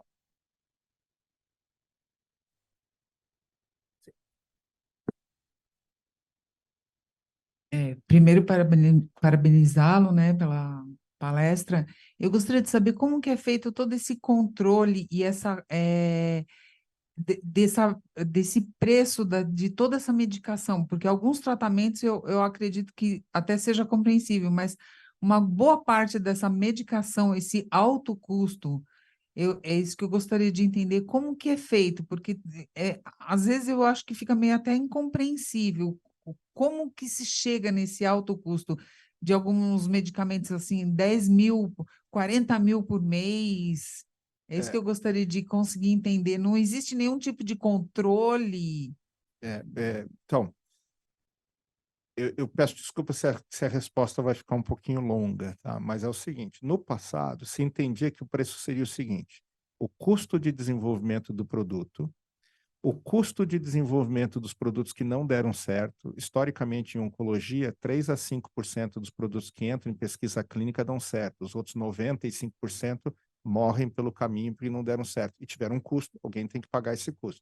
Então, se somava o custo do desenvolvimento do produto que deu certo, o custo do produto que não deu certo, aí você naturalmente tem toda a questão do que vai se gastar em marketing, desenvolvimento, etc., salários, etc., e o lucro da empresa. E os remédios custavam muito menos do que custam hoje. No ano 2000, nós tínhamos uma medicação que faturava $1 bilhão por ano no mundo, que era o Paclitaxel, na época era da Bristol Myers, chamava-se Taxol. Era a única medicação que vendia $1 bilhão por ano. Em 1999, o Congresso americano proibiu o governo americano de pedir desconto nas medicações que eu havia mencionado aqui anteriormente. Eu acho que isso teve impacto direto nos preços futuros. A Bristol Myers comprou, estava ficando sem patentes. As medicações deles que eles tinham etoposide, paclitaxel, etc., perderam a patente, carboplatina, e estavam procurando desesperadamente um produto que tivesse patente para eles. Eles têm que ter uma cesta de produtos. E eles pagaram $1 bilhão por um produto, na época era o cetuximab, e passou a ser um produto deles. Eles pagaram a empresa que havia desenvolvido o produto $1 bilhão. E se criou a ideia de que desenvolver um produto custa $1 bilhão. Foi daí que saiu esse número, porque a Bristol pagou isso por aquela medicação. Então, aí começaram a haver um aumento dos preços. E esse aumento dos preços começou a ser absolutamente o que o mercado americano sustentava. Então, hoje, você tem uma lógica muito deturpada do que deve ser o preço de um produto. Eu acabei de mencionar quanto custa para você fazer um carticel, quanto a empresa cobra. O Glivec, que o doutor mencionou anteriormente, custava $40 mil por ano quando foi lançado. No ano que ele perdeu a patente, não tem mais patente, agora é genérico, ficou muito barato, mas no ano que ele perdeu a patente, nos Estados Unidos custava $100 mil por ano. O que devia ser o contrário, porque você pega o valor que foi, voltando, você pega todo o valor que você quer e divide pelos anos de patente. Então, se você aumenta a população que vai usar um produto, ou se você dá mais tempo de patente, deveria cair o preço. Isso não aconteceu, com o Glivec foi ao contrário, ele dobrou de preço na vida da patente, enquanto que a indicação foi aumentando, saiu só de LMC, foi para GIST, para leucemia eosinófila, ou seja, aumentou o número de pacientes tomando e aumentou o custo, não faz sentido. Então, houve uma perda da lógica de precificação de medicações. Eu assinei com colegas um manuscrito, está na Proceedings of the Mayo Clinic, se alguém quiser ver, mais de 100 especialistas mundiais, nós assinamos justamente um manifesto dizendo que essa precificação está sem sentido, porque não é só a senhora que não está entendendo, eu também não estou entendendo de onde estão tirando esses custos, né? Parece que o custo hoje é quanto o mercado americano sustenta. E como nós somos um mercado periférico, o que o Brasil faz? O Brasil pede uma cesta de preços de países ao redor do planeta e põe o menor preço, é o preço que o Brasil aceita pagar. Então, nós não pagamos caro em relação aos outros, mas uma empresa não vai ameaçar um mercado de 50% por um mercado de 4%. Então, mesmo que a gente pague menos que os Estados Unidos, não é muito menos, é um pouco menos do que paga uma lógica de mercado, né? como é que muda isso? Eu acho que o primeiro passo foi o que o governo americano fez agora, de dizer, não, eu vou pedir desconto, acho que isso é importante. E é uma discussão de sociedade. Em algum momento, esses custos são inviáveis e vão ter que ser reduzidos, né?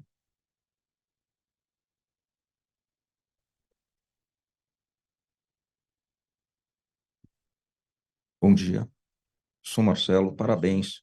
Realmente foi muito boa a palestra. Eu tenho uma colocação e uma pergunta, né?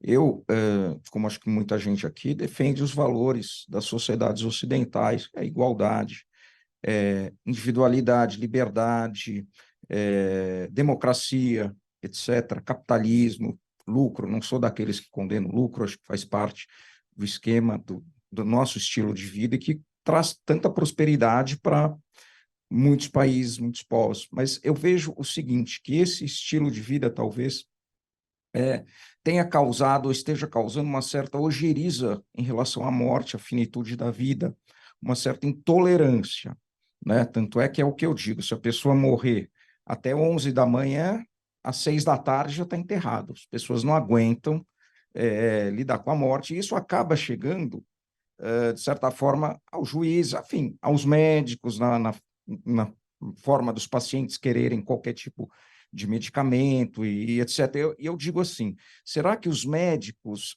conseguem, isso é tratado no seguinte, ou para o médico é mais fácil, eu também tenho essa dificuldade de lidar com a morte, vou prescrever a qualquer custo e não é problema meu. Então, e gostaria de saber se o senhor, por acaso, teve contato com a medicina de outras sociedades não ocidentais e como que isso se existe essa mesma ansiedade, vamos dizer, ou se há uma outra forma de encarar o problema, porque isso tem a ver também com os custos-benefícios, né? Na medida em que eu acho, ou que, vamos dizer, a cultura se adapta um pouco melhor à ideia de morte, eu já não tenho tanta exigência com um resultado que às vezes não vai prolongar a vida ou não é tão eficaz para o paciente, né? Desculpa, estou jogando um pouco de balde de água fria aqui, mas achei importante fazer essa colocação. Obrigado. A sua colocação é perfeita. Até, enquanto o senhor falava, me lembrei de um autor americano, apesar do nome, mas vale a pena quem tiver interesse de ler nessa área, que é o Atul Gawande, ou Gawande, né, com W. Ele é um médico de origem, a família indiana, mas ele é um médico nos Estados Unidos, e ele, o título do livro, traduzido, acho, é Sendo Mortal. E ele trata justamente disso, porque um médico trabalha com o que a ciência pode oferecer, e a imortalidade não é algo que possa ser oferecido nesse momento, e é uma dificuldade de todos.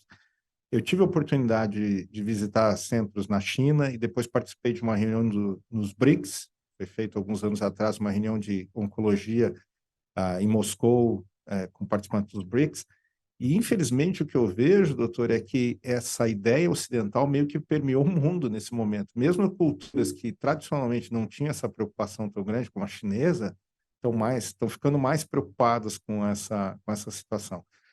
Nós temos que preparar melhor nosso médico na faculdade de medicina, porque nós fomos treinados para tratar, e às vezes o que você precisa oferecer ao paciente é empatia, solidariedade, é o cuidado, né? Tem uma médica aqui de São Paulo, a doutora Ana Arantes, que tem difundido um pouco essa ideia. Então, começam a surgir algumas vozes a favor de a gente ter uma visão um pouco mais humanista e também um pouco mais de aceitação, de que em certas situações não tem muito que a gente possa fazer, né? Então, está começando a acontecer. Mas o senhor tem absolutamente razão. A vida moderna lida muito mal. Quando eu era pequeno, meu pai é de origem do Sul, e havia uma fazenda que estava na família desde o século XIX. E meu pai me mostrou na mesa da sala de jantar, tinha um risco. Ele falou assim, esse risco aqui é do caixão do seu bisavô, porque era velado em casa, na mesa da sala de jantar. Aí dali ia para ser enterrado, etc. Hoje, se imaginar isso, ninguém imaginaria. Como o doutor falou, morreu até as 11 da manhã, às 6 da tarde, está enterrado. Ninguém mais quer lidar com isso. Tem dificuldade emocional, não é maldade, é uma dificuldade emocional. Então, o senhor tem totalmente razão. A sociedade lida mal. E nós oferecemos a expectativa, né? A gente quer oferecer esperança para o paciente, às vezes exagera, talvez, um pouco nisso, né? Muito bem. Nós gostaríamos, professor, de continuar ainda mais, mas sabemos das suas atribuições, temos um horário limite, e eu gostaria de apenas fazer algumas brevíssimas colocações e agradecer, encerrando a palestra. De tudo o que o senhor falou, tudo muito importante e está gravado justamente para que nós possamos consultar e debater em torno disso, me pareceu importante, com foco na justiça, a questão exatamente dos níveis de evidência, né? Eu acho que ainda na justiça nós trabalhamos com o nível mais baixo de evidência possível, que é a opinião do médico que está tratando o paciente. Quando muito nós vamos na plataforma que tem pareceres de outros médicos tratando outros pacientes. E acho importante nós discutirmos também na escola, talvez aqui já seja uma sugestão até para novos cursos, debates, sobre essa questão dos níveis de evidência que o senhor colocou numa pirâmide, né? E nós precisamos, acho que o judiciário, conhecer melhor e como fazer um canal de comunicação entre o que é desenvolvido na área médica como nível de evidência e o que nós podemos trazer para o judiciário que possa contribuir para que nós possamos colaborar para que o sistema possa financiar cada vez mais de uma maneira útil e eficiente, né? Que nós temos aqui que pensar também na posição do gestor, que tem responsabilidade orçamentária, fiscal, e que, evidentemente, precisa despender adequadamente recursos. E aqui, fazendo também propaganda um pouco, nós, no Gabinete de Conciliação, de que eu sou coordenador, nós estamos na forma de saúde, que é um ambiente propício para nós discutirmos coisas que no processo fica muito difícil discutir pelo tempo, pela formalidade do processo. Então, nós temos na plataforma de saúde reunidos profissionais das diversas áreas, Secretaria Municipal, Secretaria Estadual, universidades, centros especializados, exatamente para nós debatermos como é que podemos tratar essas demandas de uma forma mais rápida. Por que essa demanda, às vezes, não chega rapidamente atendida? Então, muitas vezes, já constatamos que, muitas vezes, uma decisão judicial não gera uma rápida solução, às vezes por problemas de comunicação. Simplesmente não se fala a mesma linguagem, ou não se direciona o pedido para o órgão competente, ou as entidades não se comunicam adequadamente. Então, acho que é importante nós desenvolvermos, sabemos que no processo é difícil essa interlocução por causa da formalidade, e há formas alternativas de construirmos esse diálogo, talvez seja também o Gabinete de Conciliação, que propicia essa plataforma aberta para todos os participantes, todos que queiram ter interesse em discutir esse tema, além dos cursos que são esses encontros de alto nível de discussão, né? Então, respeitando o tempo e apesar da longo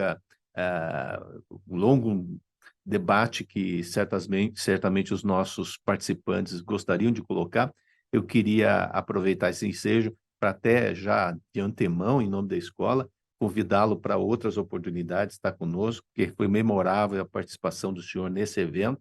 O nível das perguntas, a quantidade das perguntas e indagações revela isso, e o senhor será aqui sempre muito bem-vindo. Temos o prazer e a honra de recebê-lo e gostaríamos de agradecer essa participação efetiva do senhor nesse debate, também de sua equipe que está aqui conosco, a doutora Joyce também, e agradecer também a própria EMAG pelo desenvolvimento e também o Instituto de Câncer do Estado de São Paulo e CESP por ter nos dado a oportunidade de ouvir o senhor nesse evento. Muito obrigado, e eu gostaria, assim, de encerrar essa palestra, agradecendo a presença de todos que estão aqui presencialmente conosco e à distância pelos canais de comunicação, YouTube e sistema aqui que está sendo desenvolvido para esse evento. Muito obrigado a todos, um bom dia e até a próxima.